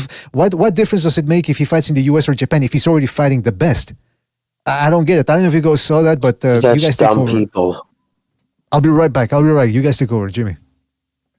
Well, I mean, yeah, and, that conversation is just goofy. No, I was going to say that conversation is just goofy. Those people who start talking about, well, he's going to fight him, and then the counter is this. But do you realize he is far more popular in numbers wise in his own country of Japan than any American fighter is here in this country? Absolutely, by magnitudes of 10. You know what I mean? Like just crazy. If I can try and make a football analogy, this is what someone that I work with has come up with. And I'll try and bring this back to boxing and make this make sense. So bear with me, please. There's actually a website that ranks successful football teams, and the more successful they are, the more gates they have and rumors of cheating and everything else that's going on. And Kansas City has moved its way up to the top of the list. And now that New England's losing, they're almost not in the rankings, right? Now, how does that revert back to boxing? When people start doing really good or really well and they start performing above what most people think, especially when they're kind of like the oddball out. Well, no one's ever been this big before from Japan. It's that everyone's starting to say this guy's the top 3 pound for pound. Well, he hasn't fought anybody. Well, he needs to come to America. Well, he has to jump 5 weight classes. Well, he needs to be tested for steroids. Well, his gloves are loaded. There has to be something there because no one can just say, "Hey, attaboy, good for him." Nobody can say that. I don't know why, but they can't. So they have to try. Because he's Asian. Well, I mean, because he's Asian. Simple as that. It's just that's all it's based on is race. They have no respect for him because he's Asian. To an extent, because he dresses with skinny jeans and shit. No, that's all it comes down to. Nationalistic people. They just don't like Inoue. Just look at the rumors and the lies they said about him all the time. Even Stephen Fulton, bro, remember? I just think he gets a lot of hype because he's a Japanese person. That's right. Okay, right. guy. But on the flip side, and I'm no real supporter of this guy. Everybody's heard me go off on Floyd Mayweather, but he gets that kind of hate. Now, he probably brought it on himself, but the success of what he's done is unarguable. And everything that goes along with his title fights and everything else. He cherry-picked his way along the way and stuff like that, whereas Inoue is not cherry-picking as far as I can tell. But with the younger Floyd, didn't either. Floyd didn't really start cherry-picking until he started to get up towards welterweight. A few fights that probably could have happened here and there, but some of them weren't out into his control of making them. And so, but he still got a lot of hate as he got older. And I'm not recanting anything I've said about him. But my point is, successful guys start to get that. There are people that hate Oscar saying, well, he lost all of his biggest fights. Well, they were big fights because he was in them, not because they were big fights. Corte would not have been a huge fight like that, except for the fact it was against Oscar. You know what I mean? Shea Mosley wasn't a big fight like that. No, except for absolutely. I mean, I side with why they were fights. I have to concur with Jimmy here. It's the fact that he's non-American and non-Afro-Anglo. That's the reason he gets Inoue gets a lot of disrespect. I mean, again, the main argument that I heard on Twitter. Let's get the most sensible arguments, non-race related, where he has a fight under the bright light of Las Vegas, and I'm thinking, well, what does that mean? Because he's fighting the best. So at this point, what difference does it make if it's in Vegas or in Malaysia or in Egypt? He's fighting the best. Number two, again, if you want to, let's stay with that logic. Oh, he has to fight under the bright lights of Vegas. Okay, Tank Davis fights in the United States. Is he fighting the best? No. So again, I ask, what difference does it make where it takes place? God, no. Inoue has already on top of that. On top of that, Inoue has already fought in the United States, and he's had no problems. His performances didn't hurt at all, so it didn't take a hurting. So this is just something that I don't know. It's a talking point. He's I just real quick. Sorry, I just think people have. I just think this is something that people are saying without having really put much thought into it. Well, most of them. That's the problem. They don't put any thought in it. They say put it this way. He has more pressure fighting under the bright lights of Japan in front of his countrymen because he has he feels he has to put on a bigger show, because he cares more what they think than he does what Americans think. Remember, the replays of his fights pull 10, 15 million people watch his fights on the replay. Name one PBC fighter could even get 1 million people to watch one of their fights. You know what I mean? Never mind 10 and 15 million here in the United States. It just doesn't happen. So they're holding on to this archaic point of view that, all fights have to take care. There was a point there, yes, you wanted the fights to take place in the United States because of the money, because of the excessive money in Las Vegas. No other countries would, but that's not an issue anymore. They can go anywhere else in the world and still make big money. And he fights. You look at his fights in Japan. The spectacle. They're fucking huge. Sellouts, fireworks. It's an event. So please, he doesn't. That's bull. And like you said, Mr. BDA, he's fighting the best. They want him. And the same people saying that shit, he should move up 8 divisions from where he started to take on Tank Davis. But yet they flip out about Tank going up 5 pounds to 140 to fight Haney. Or weight training, even though he fought at 140 before against Barrios. Nope, he had to weight train and put a fucking weight stipulation on fucking Ryan Garcia. A fucking Instagram model. So please. You just look. It's not even a double standard. It's just no standard. It is what it is. But you said exactly what it's based off of. And you brought up the numbers that Inoue does over there. I mean, think about it. Here in the United States, in North America, Garcia versus Tank Davis comes close to doing 1 million, according to reports, and they're ready to do the Coke lines and pump up in the champagne bottles to celebrate. Inoue's doing millions over there, so he's got no need to come to the United States unless there was some equivalent of him, like that Roy Jones, Michalowski type situation where neither guy really wanted to travel outside. Well, I think it was Roy Jones that was the main problem, the main obstacle. But if there was a facsimile of that, or a guy. Thank you. Or a guy that could rival Inoue, an American, and he's got enough star power here to say, hey, look, you got to compromise. We got to do it here. Or, whatever. So maybe. There's nobody. So why do these people care about whether Inoue fights in the bright lights of Vegas or in Japan? He's got no need to. And by the way, I hate to do a little self-promotion here, but we dropped the boxing most shocking moments of 2023, and I suggest people watch these Inoue Fulton segment because it's germane to what we're talking about here. You will never find any other group. Excellent, by the way. I watched that this morning. I was going to say it later on. It was right here in my notes. Absolutely fabulous. As good as last year as you did yourself. Outdid yourself again, Mr. BDA. Seriously, everybody's listening. You got to watch that shit. It's great. Great I wish shit. you would have used you another. You can tell the effort and the time that you put into it. I appreciate the compliments there, Jimmy, but I wish you would have used a different adjective than fabulous. I mean, I don't know. I think you've been listening to too many Liberace albums or something. But I appreciate it nonetheless. It was just fucking fabulous. Stop it. But what I was going to say about that, I appreciate it, man. And by the way, thank you again for helping me out with the Crawford Spence segment. I put a little, I don't know if you saw it there, but I put a little thank you note for you before that segment. But in regards to the Fulton Inoue thing, I put some comment because I think it was interesting to show how a lot of people were acting before the Inoue Fulton fight, especially a lot of, I hate to say, but it is what it is, fellas, a lot of Afro-Anglos who never had seen Fulton fight until 2021 and had never even really seen a full Inoue fight. How they were, the vitriol and some of the inane things that they were saying, racial things. It was insane. I'm telling you, I've never seen any other group be as vociferous as those guys with some of the inanities that they were mentioning. But race had nothing to do with it, and yet they made it racial. And it's an interesting thing because they make it racial, and then when it blows back on their face, they start crying about racism. So, I mean, I don't know. So I think that's where a lot of this is coming from against Inoue. This bizarre standard that somehow he has to fight in the United States. And Mr. BDA, Can I say too how they start off with lies like Dante's boxing? I'll call him out by name. I don't give a shit. That dude's got hundreds of thousands of fucking subscribers, and he just out and out lies, man. Just lies. When the first was announced, the Fulton fight, he said, and I quote, "The old media knew nothing of this because Fulton was the one who made this fight happen. It was Fulton who, and this was all proven, provably false. In fact, when Inoue, and they said the new media was shocked by this. No, they weren't.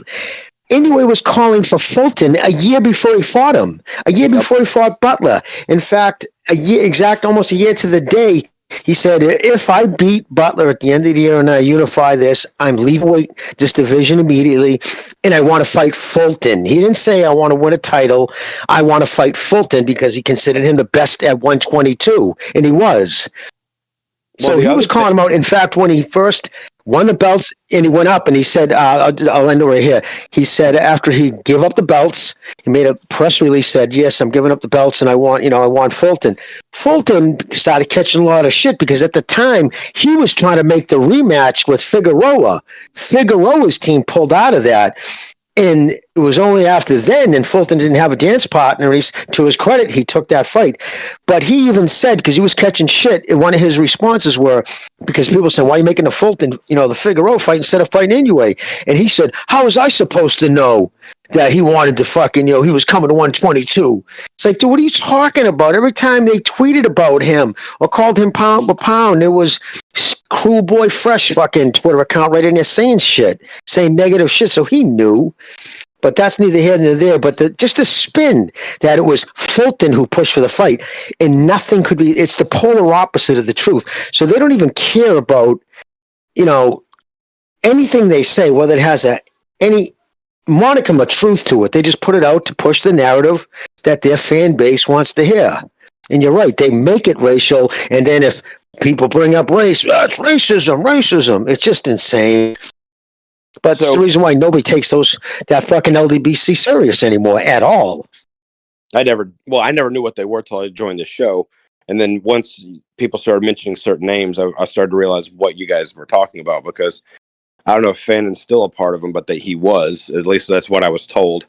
And I knew that he was completely opinionated. And then Blue Blood, not blood boxing. Blood boxing's, he's a historian. He knows his stuff. Blue Blood, the only thing he says is factual is when he gives an overly ad nauseum description of the fighter he's talking about, all the way down to the reach and everything else. And once he's done telling you who the fighter is, everything goes straight to opinion after that. And there's no factual stuff to anything that he says. Okay.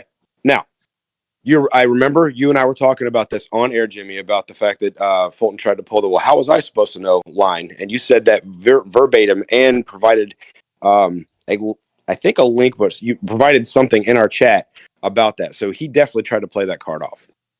There's number one. Number two, a lot of people were giving Inoue a lot of crap for going after Butler to get the WBO to quote unquote be undisputed. And I was too busy looking in the then instead of looking ahead. He went after Butler to get the WBO so he could push the narrative to become the mandatory contender to fight Fulton, because Fulton had two belts. One of them was the WBO, if I remember correct. Am I right? I don't remember about the belts, but yeah, he had two belts. Yeah, I'm willing to bet my next. Yes, he did. Yeah, I'm willing to bet that one of them was the WBO. So the only way to force himself on to Fulton to make sure that this fight could happen was to become a number one contender. The only way to do that was to pick up the WBO. Well, he could have tried with one of the other belts that he had, but the WBO is famous that if you hold a belt in the weight class below, you can use that. You can use that privilege, for lack of a better term, to navigate yourself to be mandatory for the belt holder, the weight class above you. And so that's exactly the route he went. In hindsight, that seems to me exactly the reason why he went after Butler, outside of trying to win all four belts at one time. So he went on to take. And if you do win all four too, once you get unified like that, Chief, you automatically become number one in every division when you go up. Okay. That's a courtesy given to all unified champions. So that solidified him. He could have picked anybody, and he went right for Fulton. So again, name another fighter, right? And I'm not asking you guys. I know you guys know this. So, but still, I'll let you go from here. But who else is doing that? Who else is going up division and automatically going after the best fighter in that division besides Inoue?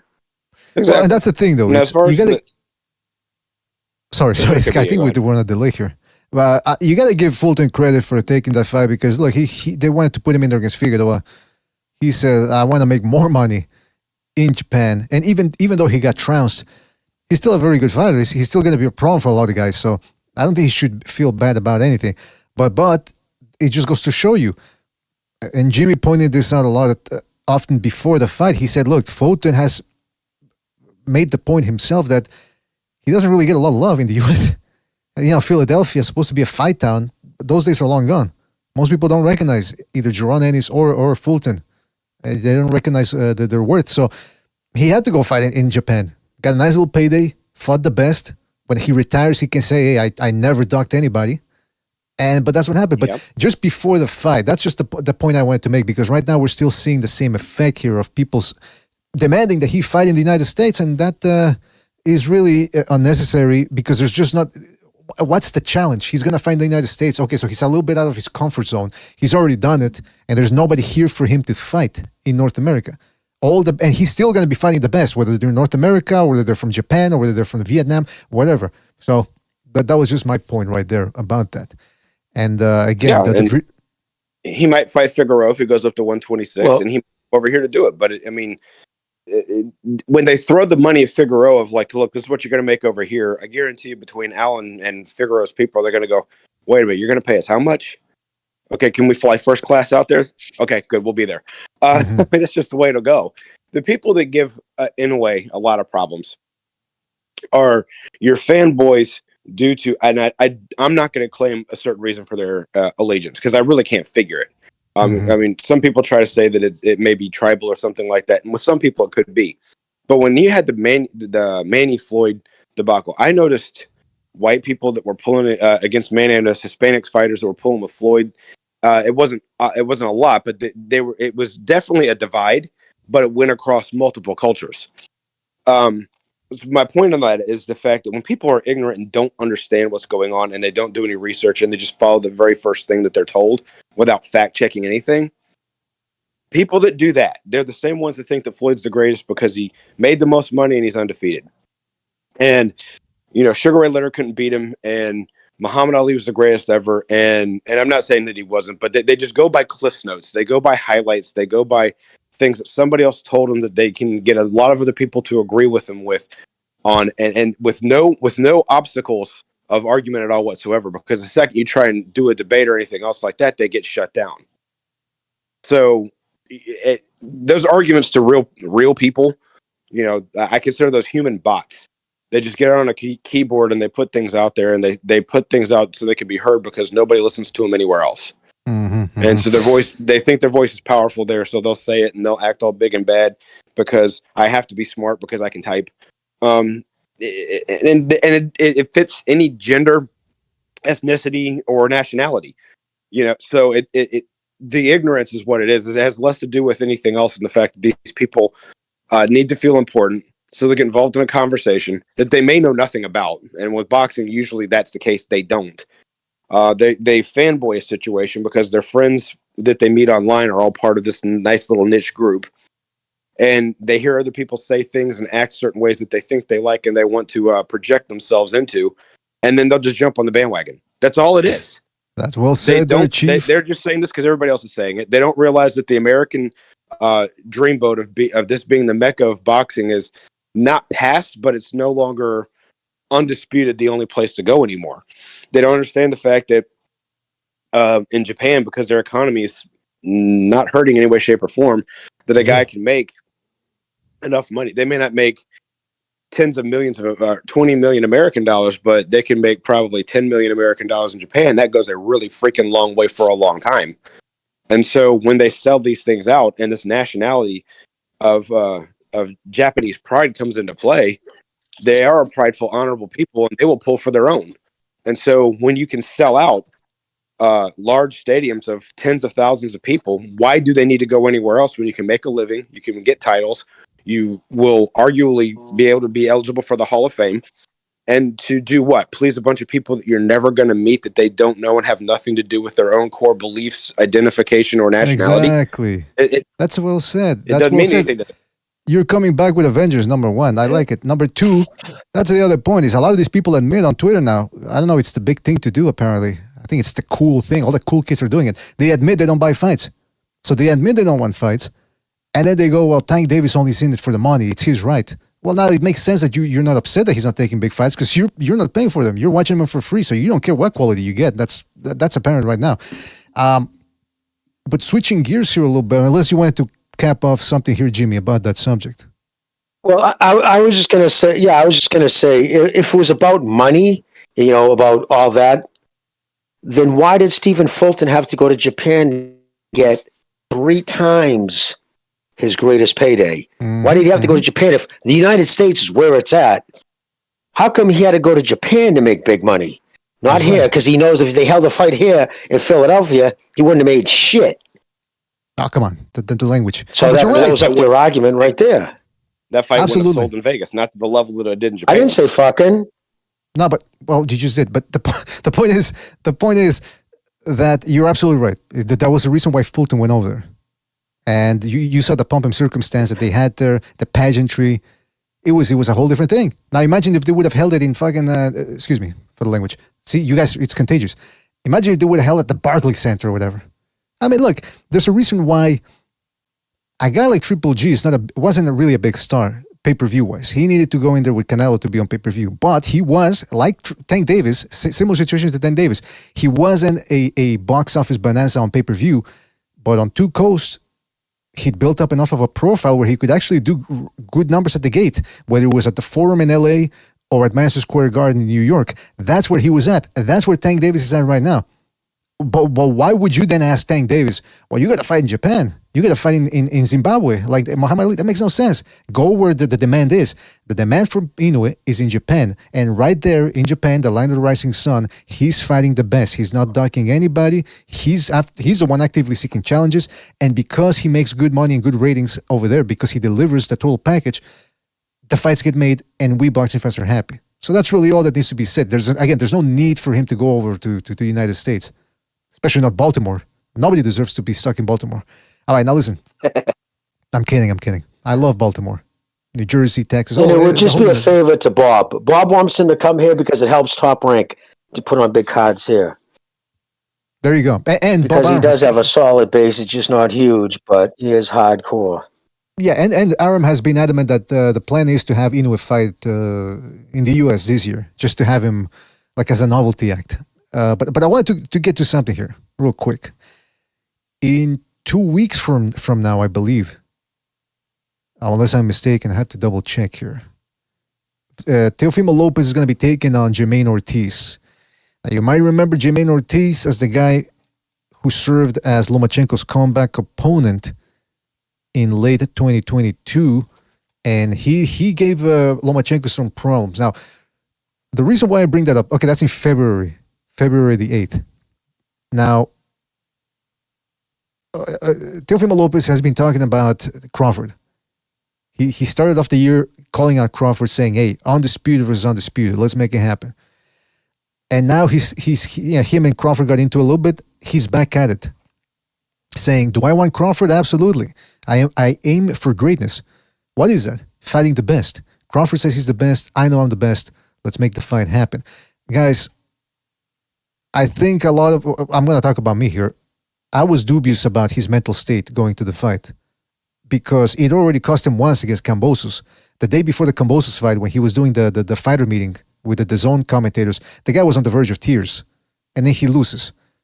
So I created a pattern, and I said, yeah, this guy's not all there. And let's face the facts. Teofimo Lopez, for as good as he is, he's also a bit of a hard and cold fighter. He'll give you one good performance here, and then the next performance, he'll look stale. And I think that's because of his certain technical deficiencies that he possesses. Nevertheless, he's calling out Crawford now. But he's got a guy in front of him, Jermaine Ortiz, who's a strong dude, even though he's coming off from 135, but he was struggling to make 135 his last fight. He's very mobile, very athletic, explosive. He's about the same age as Teofimo Lopez. My question is Lopez committing the same mistake he did pre-Kambosos looking ahead? Or is this just maybe Lopez learning, hey, I know people are looking for the same patterns from before. Let me throw plant a couple of seeds here so that people mistake what I'm doing. Yeah, and actually he's not doing four cheese. He's not doing four chess moves. He doesn't have the, he doesn't have the intellect for that. Yeah, you're right. It's more engage mouth and just go. So Crawford would beat the dog snot out of him. He should just keep his fucking mouth shut and pay attention to well, like you said, Ortiz. But this kid, Jermaine Ortiz, is moving up in weight. He was really killing himself to make 135, so he's going to be stronger at 140, and he is a live bullet. The thing is, what I think the reason why you get hot and cold with Lopez, I believe he's one of those clowns who doesn't treat all camps the same. If he thinks, like with Gamboza, he thought he was going to go in and just blow that dude out, didn't take the camp serious, and it showed. And I'm afraid he might be doing the same thing with Ortiz. Maybe, I don't know. People around him got to just not be filling his head full of shit and just telling him to focus. But it's never a good sign when just weeks before you're about to fight a tough opponent and you're on Twitter talking about other opponents that you want to fight. Just shows a lack of focus as far as I'm concerned. Let me add to something here, Jimmy. You brought up the fitness aspect. I think he comes in tremendous shape. I think he was in tremendous shape against Kambosos. Because let's go with the idea that he had a gaping hole, not in his asshole, but in his lung or whatever he had, some ailment. The fact that he was able to go 12 rounds against a world-class guy in Kambosos shows you that he was in tremendous shape. And he was actually he almost turned it around when he dropped Kambosos late in the fight. Then Kambosos pulled it, I don't know, superhuman effort. He was in great shape too. Last 2 rounds, pulled him out of the bag and took away the lead. So I think Lopez does get in tremendous shape, but I think you might be right. Something happens in training camp. Maybe the technique-wise or whatever, because again, it's a mental game, boxing. If he's overlooking his opponent, he could be in the best shape ever, but if he's overlooking his opponent, he thinks it's going to be easy, and then it's not. He can be in cardiovascular great shape, but if he doesn't take the training serious, that's the problem. If he doesn't take his opponent serious. Right. So yeah, it's look, Ortiz, if you watch most of his fights, he's very aggressive. He moves, and then he'll explode, and he'll even fight on the inside sometimes. That's why it threw me off for a loop when he fought Lomachenko, because he was fighting more defensively, shuffling a lot of upper body movement, making Lomachenko overshoot the runway. And then he would smother Lomachenko in the clinch, and then he would just whack him on the inside, which seemed to frustrate Lomachenko. So he fought a different fighter. Nevertheless, he's just as explosive as Lopez. He just doesn't have the same punching power as Lopez, but he's very slippery when he wants to be, very explosive, very tenacious. You can tell he also learned some angles from Lomachenko from having sparred him before they actually fought. He's got some of the similar angles where he keeps guys turning on the inside. So this could be the type of fight where if Lopez isn't taking it seriously, could get ugly real quick. And like Kambosos, Ortiz, like I said, he's got similar gifts of speed, explosiveness, agility. So I'm looking forward to this fight. I think it's going to be a good fight. Yes, Ortiz is moving up. And what we're talking about with Lopez is the training part isn't his physique or the stamina or, his lean physique of not having a lot of body fat. He comes into shape like that. The other part of training is, are you getting your timing down? To do it in bodybuilding talk, Schwarzenegger would bulk up, and then he said, I'd work on my weak spots. So the areas that he wanted to define a little bit more to stand out versus anybody else is what he would work on and fine tune. Okay, now I'm just talking about, a muscular physique there, but when you correlate that back over to boxing, are you practicing how to get those angles against a guy who's tough to get angles on? Are you working on your inside game to where you're going to be able to throw your hook to the liver without standing right in front of him? Are you working on how you're going to counter and step in? Say someone shoots the jab, you're going to catch it and then step inside, or you're going to slip it and step inside. Not just slip it from the outside or block it. That's the easy part. How are you going to do that in order to set up your offense? Because he is an offensive fighter. He's a counter puncher, an offensive fighter. So if against a taller guy, which I believe Ortiz might be, with a longer reach, which again, I think Ortiz might be, how are you working on not the ABCs, but the XYZs? The ABCs coming in shape, having your stamina and working on your power. Got all that. Okay, cool. Now, everything else, like when we do our fight analysis, are you working on your angles? Are you working on your footwork? If this is against a southpaw, are you working on winning the foot battle and the foot placement? those are the things that he needs to take seriously. And if he's not, when he doesn't do that, we've seen what he looks like. He looks ordinary. When he's on his game, he looks pretty much exceptional. Maybe not overly exceptional, but he wins those fights. He beat Lomachenko, even if it was closer than some people thought. He still came away with the win, and he beat Josh Taylor. Josh Taylor may have been on the downslide and, may have peaked earlier in his career. It doesn't matter. That was the champion. That was the undefeated champion in that fight, whether you thought he lost to Catterall or not. That was the guy that was holding everything and was undefeated going in. He walked out the loser without a belt. Teofimo's the one that made that happen. So, is he taking this guy lightly to where he's not going to work on those X, Y's, and Z's and just thinks that the A, B's, and C's are going to win? If that happens, he's either going to struggle or he might lose. Or I don't think they'll let him lose to Ortiz, but it'll be one of those where you're like, I really think Ortiz might have gotten that one. In which case, the future fights, Bud's going to say, you're not worth my time. And then if he tries to negotiate with a fellow champions division like Haney's going to demand the bigger money because you weren't impressive in your last fight and I was.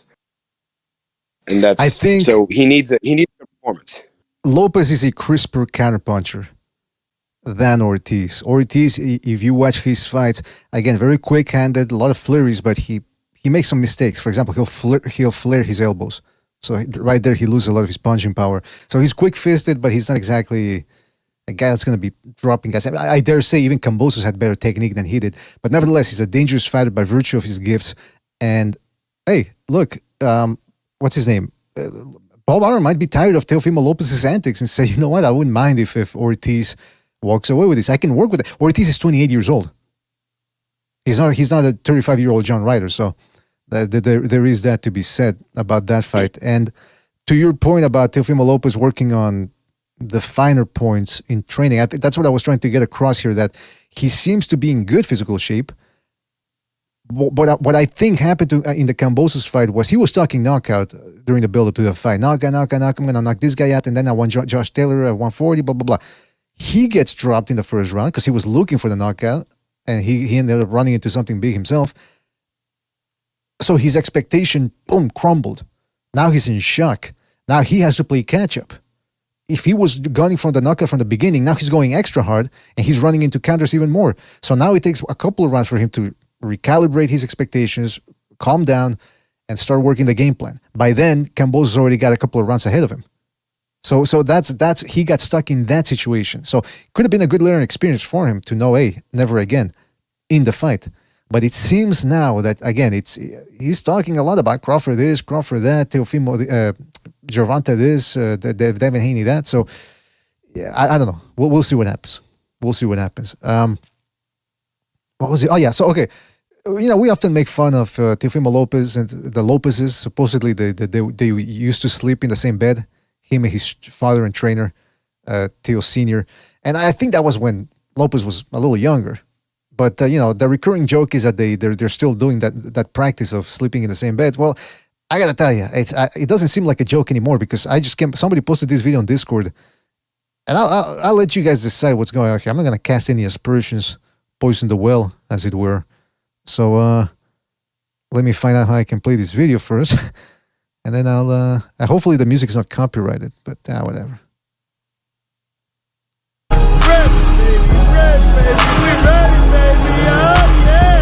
That's Teofimo Sr. In the back of a truck, I believe, filming and doing commentary. Look at that boy! We out here, bro. We out here. 9 o'clock at night, man. Getting this work. Look at that, baby. Look at that. Jesus Christ. Rip. All right, so he's taking the Lord's name in vain, by the way, saying, oh, Jesus Christ, look at that boy. Look at that boy. He's ripped. Guys, what's going on here? Jimmy, would you use the adjective fabulous to describe this video? Because I think it would be apropos. I didn't. What was he saying exactly? Because it was checking in and out. What was he saying? you consider yourself lucky. Talking about. He was saying, "Look at that boy! Look at that boy!" And then he zooms in, and then he zooms into his abs and his crotch area as well. He goes, "Jesus Christ! Look at that!"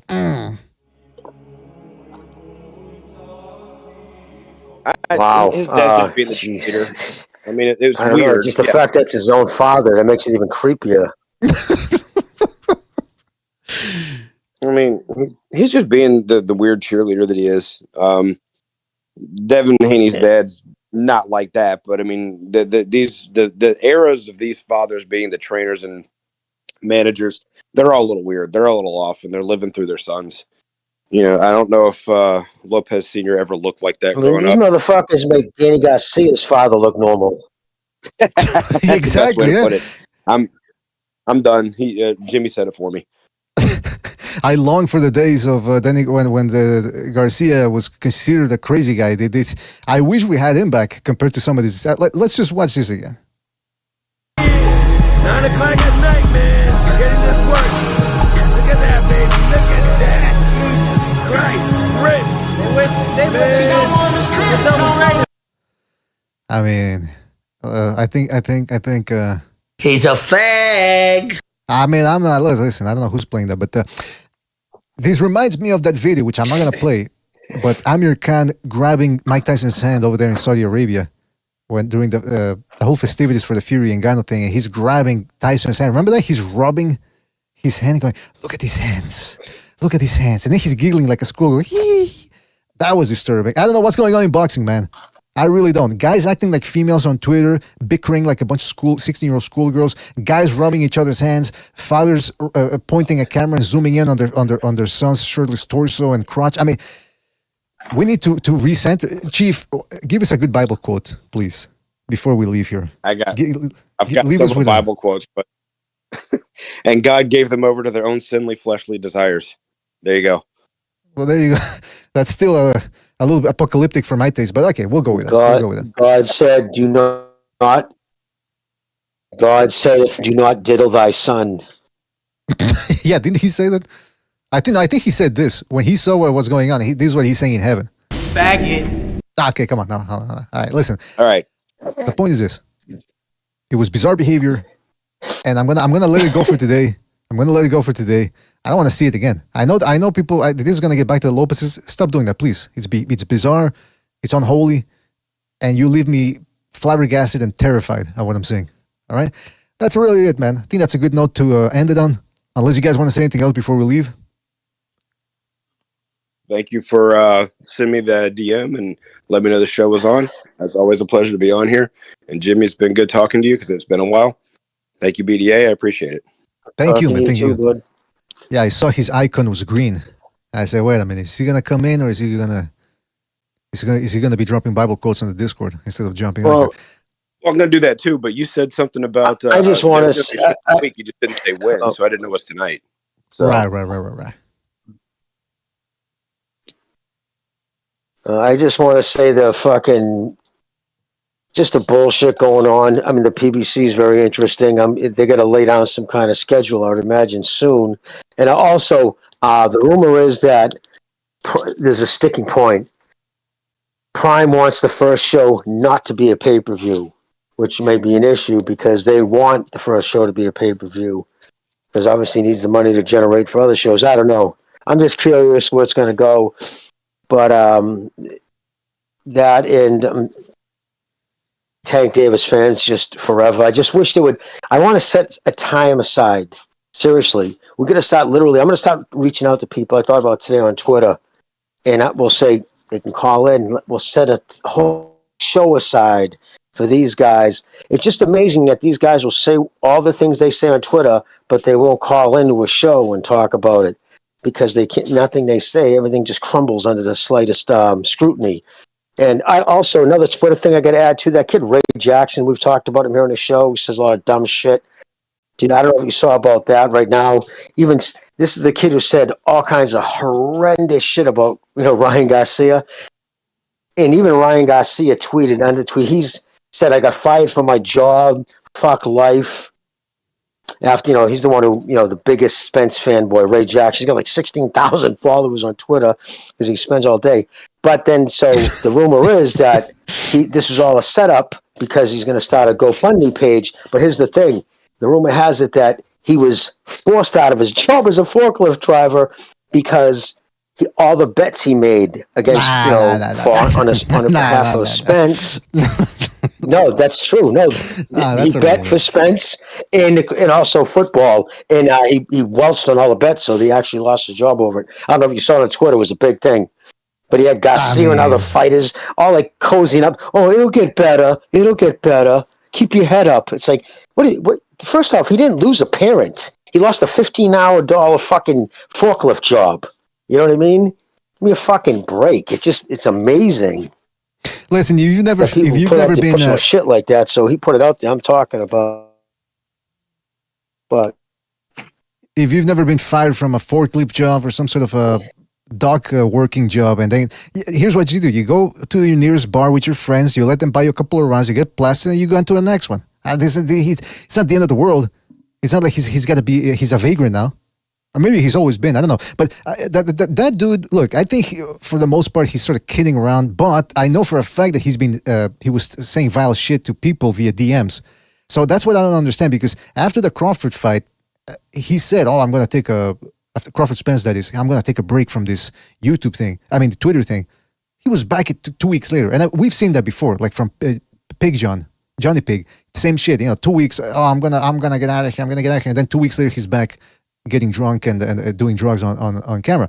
So it's the same type of personality. And then on top of that, I did see that that was in the summer. Then the last time that I heard of him was a couple of weeks ago, that he said that his grandma died or something, and so he was asking for people's money on Patreon or whatever. And donations. Yeah, they started a GoFundMe page. Right, but what I was going to say is some people were saying, "Oh, how dare you kick a man when he's down?"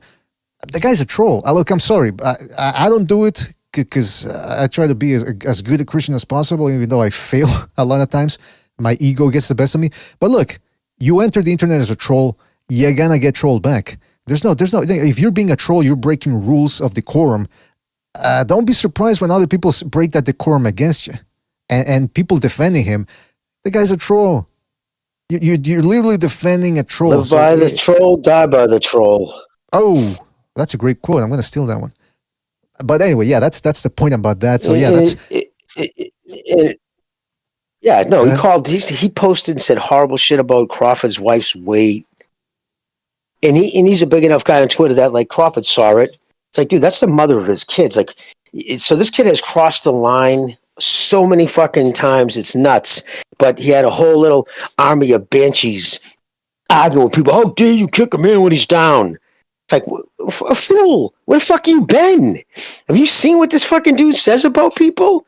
And again, they're acting like because he lost a 15-hour job. The fact that he's acting that way kind of tells me all the rumors are true, that he did get forced out because the company's like, listen, dude, you can't go making bets with all the employees. Guess it's and not pay it. So why else would he act like that? And who puts out their personal shit like that on Twitter?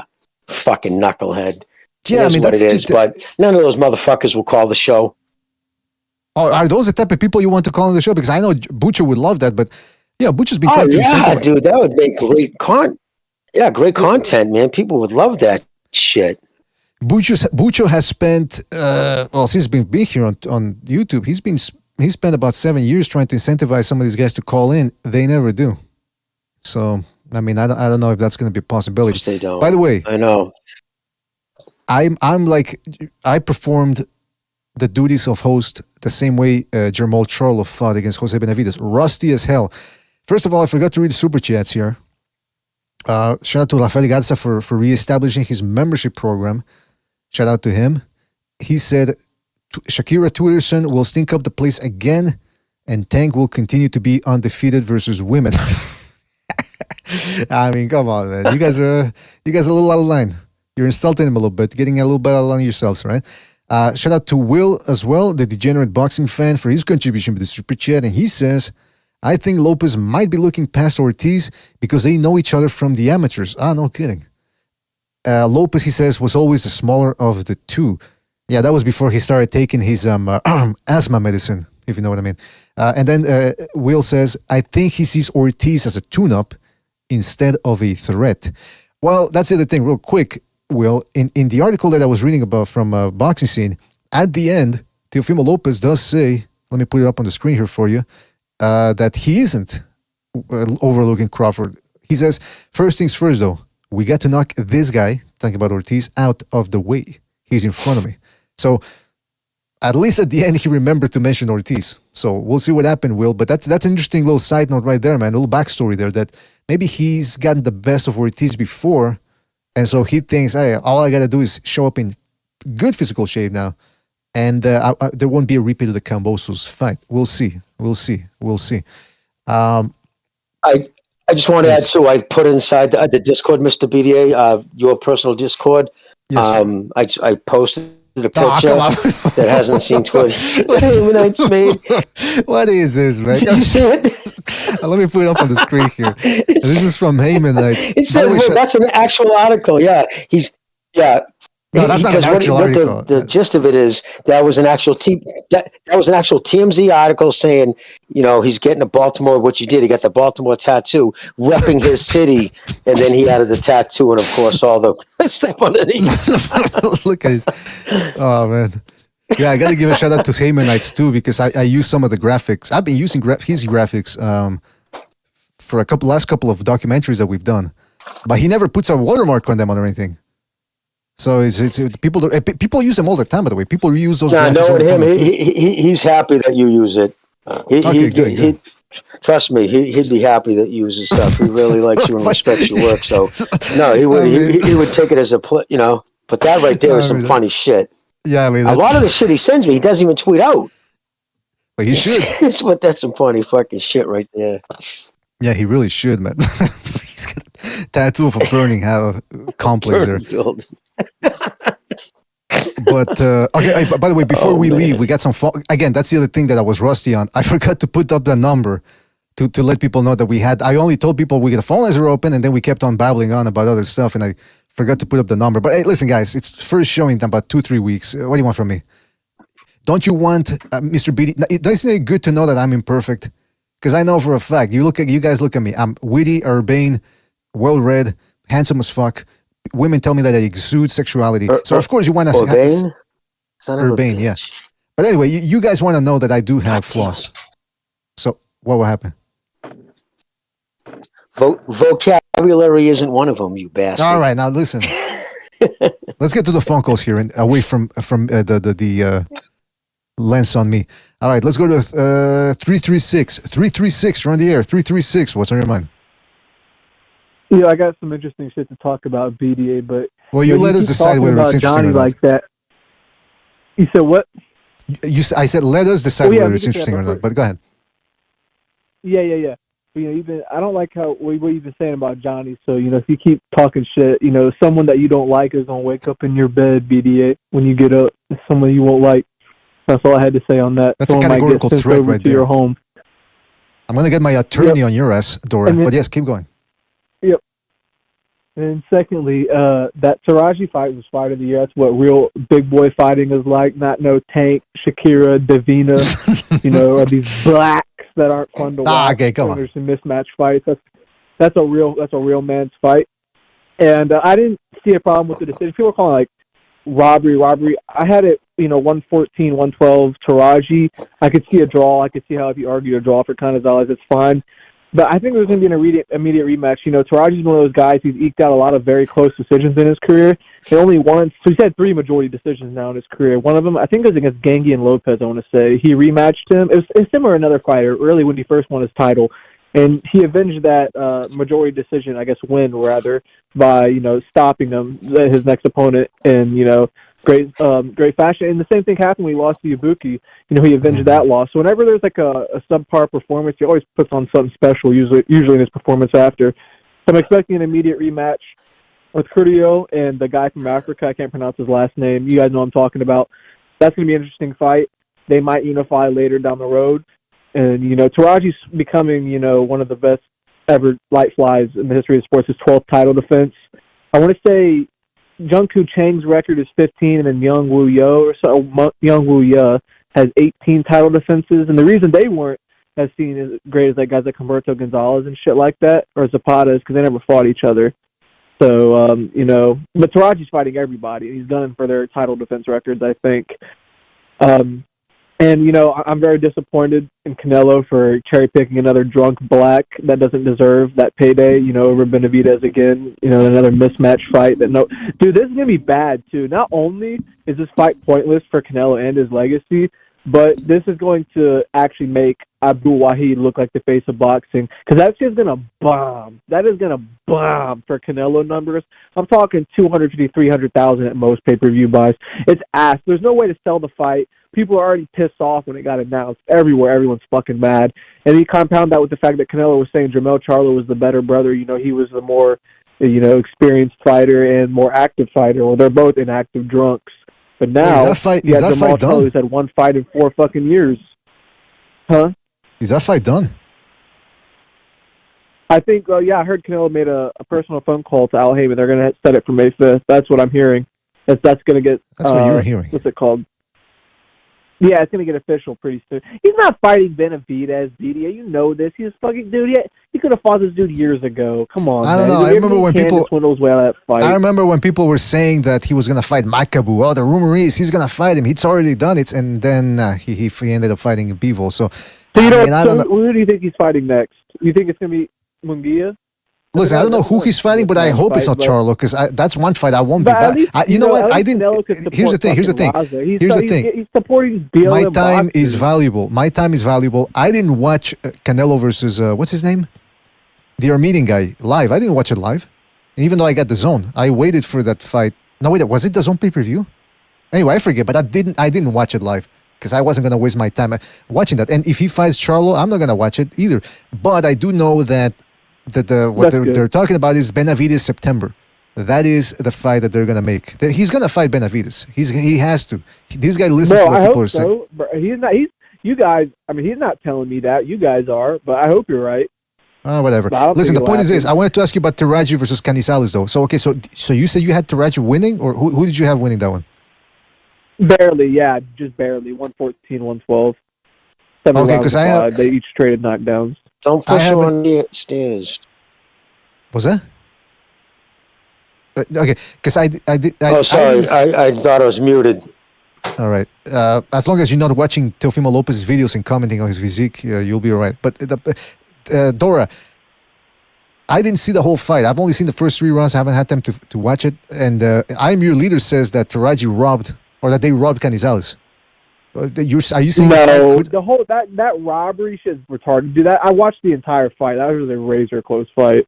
The whole dude, there is, even if you want to argue Canizales won, which I disagree with, but it's, I guess, okay.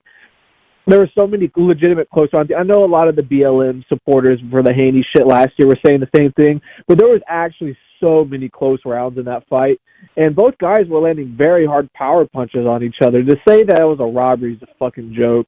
And you're going to get the immediate rematch because Taraji's not a fucking pussy like Haney, and then Taraji's going to stop Canizales, who's an elite fighter, and put that whole fucking bullshit to bed. Because Canizales had only been stopped by like a Mexican upstart artist, upset artist, and that same guy, Bermudez, got knocked out by Hiroto Kyoguchi at flyweight. The same guy Taraji just knocked out. You know what I mean? Blah, blah, blah. Right. But anyway, Taraji's going to avenge that, that subpar performance. But to call that a robbery is a fucking joke, man. There's no way that was a robbery. That dude, Canizales, I knew he was strong, but I was that's one of the reasons why I didn't even bother watching the fight, because I said, okay, Taraji's probably just going to outbox him, but didn't expect the guy to be his strength to prove. I didn't expect to be that close either. But he fought a great fight. They both fought a great fight, man. Yeah, you're probably right, though. Taraji does do better in rematches. He's a rematch kid. That's the nickname I'm going to give him. Especially if he rematches this dude and pulls off the win in more convincing fashion. All right, anyway, Dora, we got to go, man. Anything else you want to say before we move on? Yeah, Canelo doesn't support Raza. He supports drunk BLM black supporters and shit like that, and gives them retirement checks for fights they don't earn. That's what I had to say. All right. Well, listen, thank you for your call, Dora, and catch you in the next one. I thought he was going to ask for an autographed Canelo poster. Nah, come on. Yeah, that's what I thought, too, the way this was going. All right, let's go to the phone call here. Let's go to 508. 508, you're on the air. 508, what's on your mind? Okay, what's up? It's me, DP. How you guys doing? Oh, DP, man. It's been a while. What's up? What's going on, man? I know, man. I'm like the prodigal son. I went, DP. went to different channels and doing different things, but I'm back. You went to other channels to DP other channels. Is that what you're saying? Really, I just went to other channels, like not go. I was in like your chat and Discord, but that thing is really cool. But it was taking up a lot of my time, so I kind of just hopped out of it because I was, it was taking up a lot of my time. I was in there arguing about every single little boxing fight or whatever. But I like your. What happened is check it, BDA. I just watched your new release of Shocking Moments in 2024. So yeah. I was like, wow, this is amazing. I only got through like half of it. So then I'm clicking on your thing, and you guys are live, right? And then I'm like, wait, you guys are talking about something. I think you guys were talking about that dude Ray Jackson. Were you guys talking about him? Yeah, earlier? Jimmy brought him up. Yes. I can't stand that guy, man. Ah, come on. I'm serious. Like the dude, like I don't know. People were saying that he lost his job or whatever. His trolling. I had to block him on Twitter just because you really can't. You're just trying to flow through different topics of not fake news, and he's just putting out all this either fake news or just trolls and that type of stuff. I just, it's just annoying. I don't want that. So after I blocked him, and then I hear, he lost his job and all this stuff, and he wants money. I'm like, really? So I got to argue with a bunch of people on Twitter with that. So it's I just thought that was crazy. You guys were talking about it. Well, you brought up. I wanted to ask this before, but I had forgotten it. You just reminded me. When he says, "Oh, I lost my job," why do people believe that? The guy's a troll. How can you take anything he says for in a serious? That's so true. You hit it right on the nail. Like, he's a troll. So why this is the thing, BDA. A lot of people are coming to his defense. Like people are writing me on Twitter like, don't be so cruel. He said he's going to commit suicide. I was like, whoa, I didn't think, really? I didn't think this is that serious, but I don't know. I knew you guys were talking about that. I just know that boxing is such a small world, like it's like all this over a $15 an hour job. Exactly, right. Well, listen, crazy, times are tough, man. What can I say? Especially if you owe a bunch of bets all over the place. So maybe that's what it is. But hey, listen. Yeah, I heard that too. Well, hopefully he wasn't paying his debts like people. He's betting people online. If you don't do that, BDA, you're going to get a bad reputation already. You can't bet people like in front of people and be like, and then just not pay that wage. Absolutely, you're absolutely right. But then again, I don't know if that's true or not. I mean, that's a lot of hearsay on Twitter, and I try to avoid that type of. But it's coming from so many different places. That's why I believe it has legs. Well, I mean, they said the same thing about Bill Cosby. A lot of women said that he'd played with their pudding, if you know what I mean. And then it turned out a lot of those women were crazy. So, I mean, I'm not saying, by the way, I'm not saying that Ray Jackson has raped people, although you never know, right? But the point is... Well, what happened, he also kind of got doxxed, because these people can figure shit out. Like, for instance, Haymonites, his Twitter account got hacked. He had to change his passcodes and everything. Someone got into his Twitter account, and it was crazy. Posted shit in his DM, so they can do it. People, the guy, this is like you should know those 4chan type of dudes. They can find out exactly where you live. DP, what'd you say about Haymonites? No, I thought he said Haymonites. I know him. He's on there too. I know who you're talking about. Well, there you go. So yeah, man, listen, there's a whole different thing going on. Yeah, he's a friend of the show. He's a good guy. He's good people's. But yeah, the Twitter thing, it's a different type of thing over there. It's kind of like YouTube, but that's what I hate about Twitter, though. It's that you go back and forth with people, but you got to fucking type, on the fucking screen. I don't do that type of stuff. I'm not used to that, and I don't intend to anytime soon. I like reading it, though. The thing is, drama. BDA, you guys have like the most sane channel.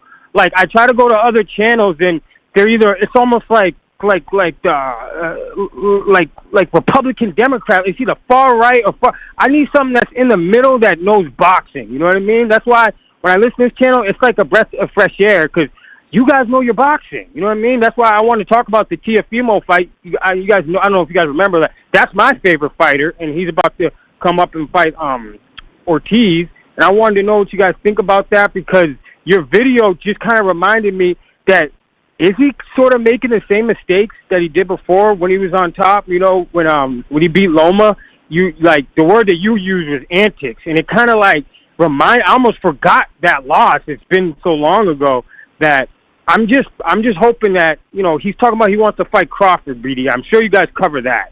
That's ridiculous. And well, Jimmy, you are Tio's probably number one fan, right? Jimmy the only commented. person ahead of me is probably Moonshine. Jimmy commented on that earlier. Jimmy, you want to just break it down for him? What your thoughts on the whole is Teofimo Lopez overlooking Jermaine Ortiz? Jimmy. Yeah, Ortiz is legit. Power, movement. He's you know, I mean, you get a pack of lunch. He's not going to lay down for you. He's coming to win. I just don't like that he's even talking about other fights. Like, if I had any influence over him, I'd be like, dude, just don't do it. You focus on Ortiz. Wait till this fight's over. Then you want to run your mouth about other fighters. It shows that you're not focusing. His focus should be on Ortiz, not when you start looking past fighters. It tells me that, you know, in Ortiz, I mean, this kid isn't the type of dude you look past. My point. No, it's not. Nah, he gave Loma hell. He gave Loma hell, and he's got that type of movement that if he gets on the defensive, he's hard to catch. And we know Teofimo Lopez, he's not the greatest pitcher out there. He's more of a boxer puncher. He wants guys to go at him. So I still think he beat. I know you're a fan of Teofimo Lopez. So the good news, at least for you, is I think Lopez beats him. I think he's a crisper and more accurate counter puncher. So I think he's gonna be throwing the what I like to call the whoosh punches, the ones that really create excitement with the crowd and the judges. So I think he should pull it off. But yeah, I hope he's learned his lesson for his sakes. Hope he's learned his lesson and doesn't overlook him like he did with Kambosos. So those are our thoughts on it, DP. Yeah, because we agree with this, BDA. Ortiz is, I mean, I would say is better than Kambosos, right? Would you say? I think I would say Kambosos has better punching technique with that right hand. Well, I think he's more physically talented than Kambosos. I think he's better at keeping guys turning, but I do think Kambosos has a better right hand. I've never seen Ortiz really dropping guys the way Kambosos dropped. What was it, Mickey Bay and Lopez with that overhand right? Did him because he was really killing himself to make 135. Yeah, in his last fight, he looked like a prune at the weigh-in for the Abdullah fight. Moran, right? Moran, yeah, excuse me, yeah, Moran, yeah. That he looked like a prune in there, like a dried fig. It was disturbing.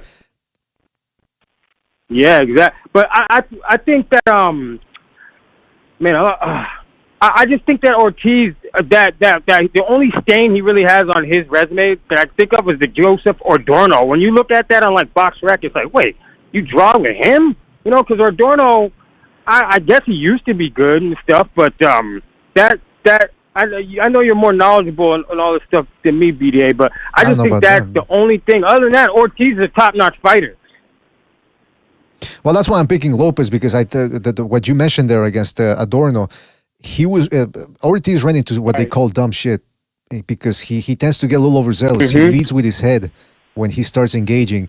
That's why he looked good against Lomachenko, because he made Lomachenko go to him, and then he would make him overshoot and smother him, and that's why he looked a little bit better. But when he starts to go on the offensive, he's there to be countered, and really that's Lopez's bread and butter there. So that's why I think Lopez should pull it off. But again, fear of the unexpected. Right. All right, listen, DP. I know you got to. Exactly. Thank you, BDA, for having. Thank you for having me on, brother. And I'm gonna keep tuning in, and I'll listen for the rest of your show. And I've only got through half of your most shocking moments. I got to get through the other half, because last year was crazy, man. I'm looking forward to see what you got for Spence and Crawford. I'm sure that you're gonna break that one down crazy. That's the final segment. And I believe that's the longest one. So hopefully you enjoy it, man. I will. Thank you, guys. See you later, Jimmy. Man. Thank y'all. Good hearing back from you there, DP. Take it easy, man. Take it easy. All right. That was DP right there.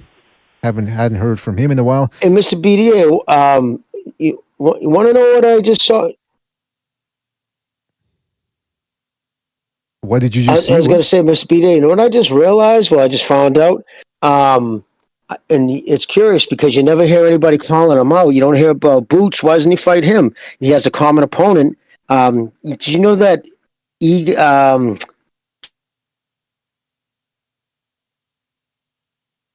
signed with WBC? Hold on, you broke up. I couldn't hear it. You said what? Who's the WBC? What? Oh, I broke up. Oh, Cavalusis. What about him? Power punch and welterweight who gave well, he signed with the PBC now. Is that right? He's no longer with Top Rank. Oh yeah, they no, wait a minute. Wasn't he with Golden Boy? And then they let him go, or was that Top Rank before that? No, he was a Top Rank. Right. Yeah, he was. I know he was with Top Rank. He was with Top Rank. I know that for sure. But now he's with the PBC. But you never hear anybody at the PBC calling him out. When was the last time he fought? Let me. God knows. Okay, well, apparently, so when he fought Ortiz, that was in the summer of 2021. Then he was off for more than a year. Returned to PBC against Mikhail Fox. Beat him. I think I remember that one. Michael Fox is the tall guy, right? The unusually tall guy, I think. And then, he fought last last month. 6'2", 140. Right, he fought last month against a nondescript opponent, Jose Marrufo. So he's been active at least. He's 35 though. Yeah, I mean, listen. I've said this before with the Girona Ennis thing. He's in a crumbling company. They have no dates or no secure dates. They've been talking about how the next opponent would be Barrios. If that's the best he can get, hey, go for it. If Kavaluskas is the best they can get, a 35-year-old guy who's been stopped before, go for it. Because right now, he has to stay active. If the matchups aren't all that enticing, I don't care. As long as he stays active for his sakes. Because a guy like that, the mix of speed and power that he has, a lot of that is depending on timing too. He can be as fast as he wants and powerful as he wants, but if his timing's off, because he's been... And you know what's interesting? Steve Kim, you know how he's the one that got us into the whole activity thing?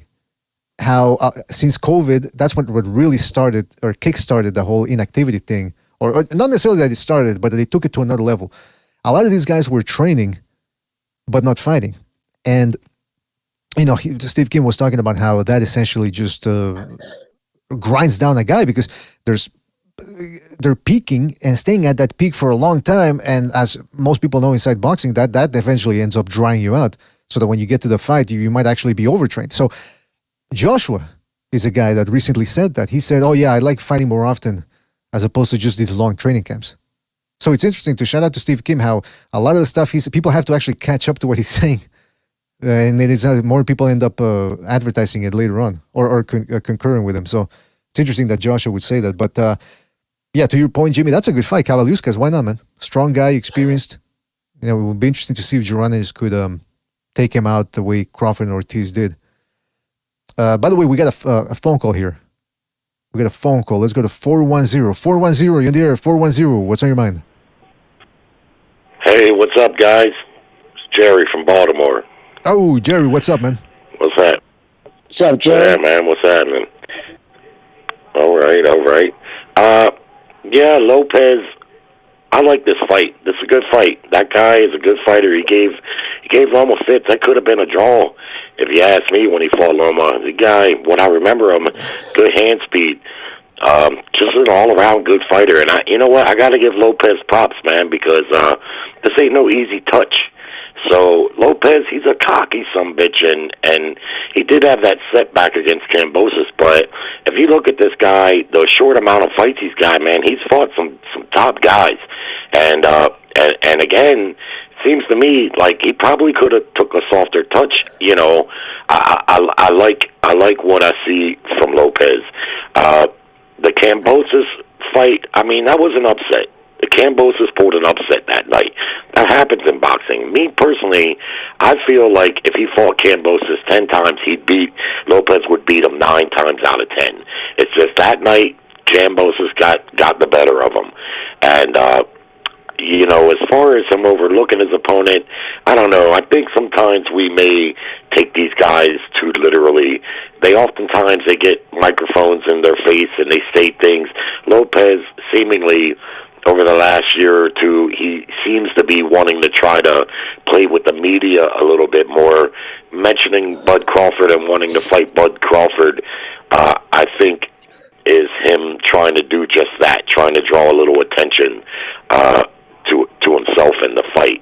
But I'd be shocked if he's not training hard. I don't think he's overlooking his opponent. I just think that that's something that we sometimes might read into or say, you know, if they happen to be interviewed and they mention somebody else, you know, just seems to be soup and sandwich, always overlooking it.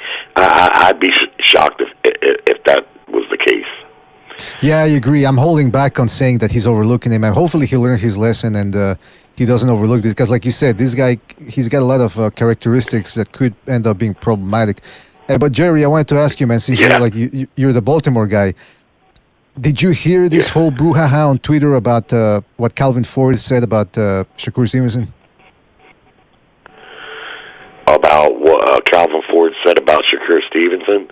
Yeah, well, they asked him about how they were talking. They were doing an interview with him, and they asked him about how, hey, listen, Shakur Stevenson is boring, but because he's boring, he makes it very hard to get to him in a boxing ring. You know, it's hard to knock him out. Would you be? How would you deal with him? And Calvin Ford said, well, why would I put Tank Davis into a situation where we can't do what we do? And a lot of people took that to mean that he doesn't want to fight Shakur Stevenson. I mean, I'm giving you the gist of it. I'm paraphrasing here, but what do you think about this type of drama? Do you think we're going to be seeing Tank Davis? Well, let me ask you this. Did they ask Calvin about Shakur, or did he volunteer? Or was he asked about it? Well, I believe that they were talking about Shakur Stevenson being boring, and then the interviewer said, since Shakur Stevenson is so hard to get to defensively, when he wants to run around the ring, he's hard to get to. How would you feel about Tank Davis in there against him? So the interviewer. Well, I can tell you, I've been a Tank Davis fan. I think he's had 5 pay-per-views, and I bought them all. And I only really thought 1 or 2 of those fights would even be competitive. But I've had it with his shit. I've absolutely had it. Why talk about Shakur? Nobody's talking about Shakur Stevenson. They're talking about Devin Haney. You got Teo Lopez. You got Loma. You got Matias. I mean, there's so much talent down there between 135 and 140. It's inexcusable that this guy hasn't matched up with any of them. You got Kambosos and Haney and Loma and Lopez. They've all fought each other. You're talking about probably 8 fights between the 4 of those guys. Tank Davis ain't fought none of them, man, and they ain't talking about fighting none of them. And I'm not buying no more Tank Davis pay-per-views unless he fights one of those guys. Now, as it relates to Shakur Stevenson, I have to say, even after saying what I just said about Tank, I kind of agree with that. I don't want to hear shit from Shakur Stevenson. He needs 2-3 get-back fights for me to even consider him a player again. That last performance and 40-plus years of watching boxing, I don't think I've ever seen a fighter avoid combat like that. That was flat fucking out, flat embarrassing. And he's talented. We all know and see that he's talented. But what I said is that's not the first time he's fought like that. It's the worst time that he fought like that. But I remember a few fights ago, he had a couple fights back to back where he kind of did the same thing. It wasn't as bad. What he did there is he went in there and got a paycheck. And he avoided combat the entire fight. His opponent would flick a jab, the guy would jump 4 feet back every single time. It was nauseating watching that, man. So I don't want to hear shit from Shakur until he needs for me a couple 2-3 fights, because the reality is Calvin Ford's right.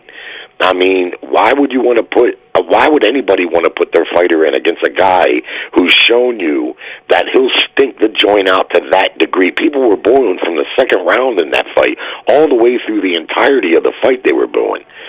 So I have to say, even though I'm fed up with Tank shit, I wouldn't be looking at Shakur, but Devin Haney's on his neck.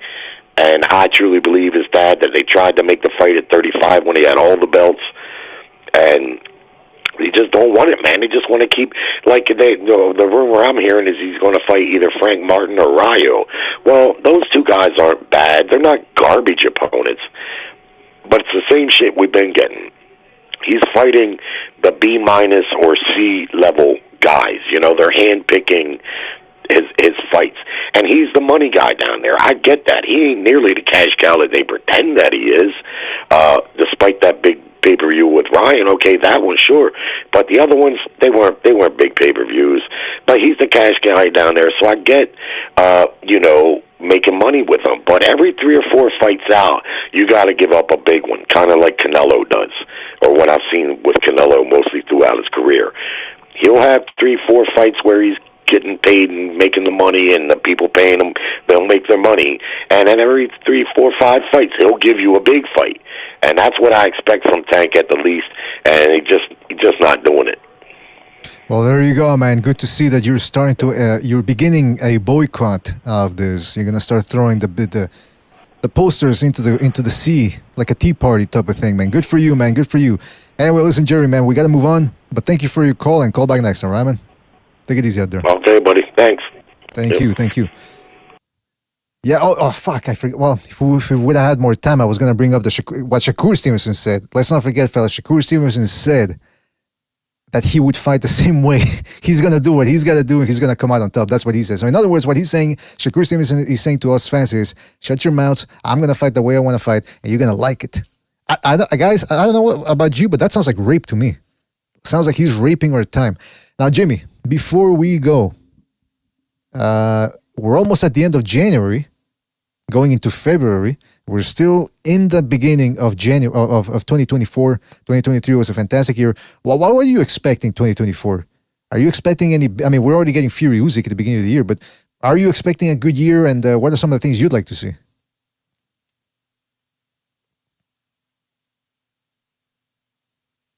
And don't say fabulous. I don't know. To be honest with you, yeah, I just looking, the fabulous boxing. No, I don't have any really. I'm not putting any expectations because I just let myself down.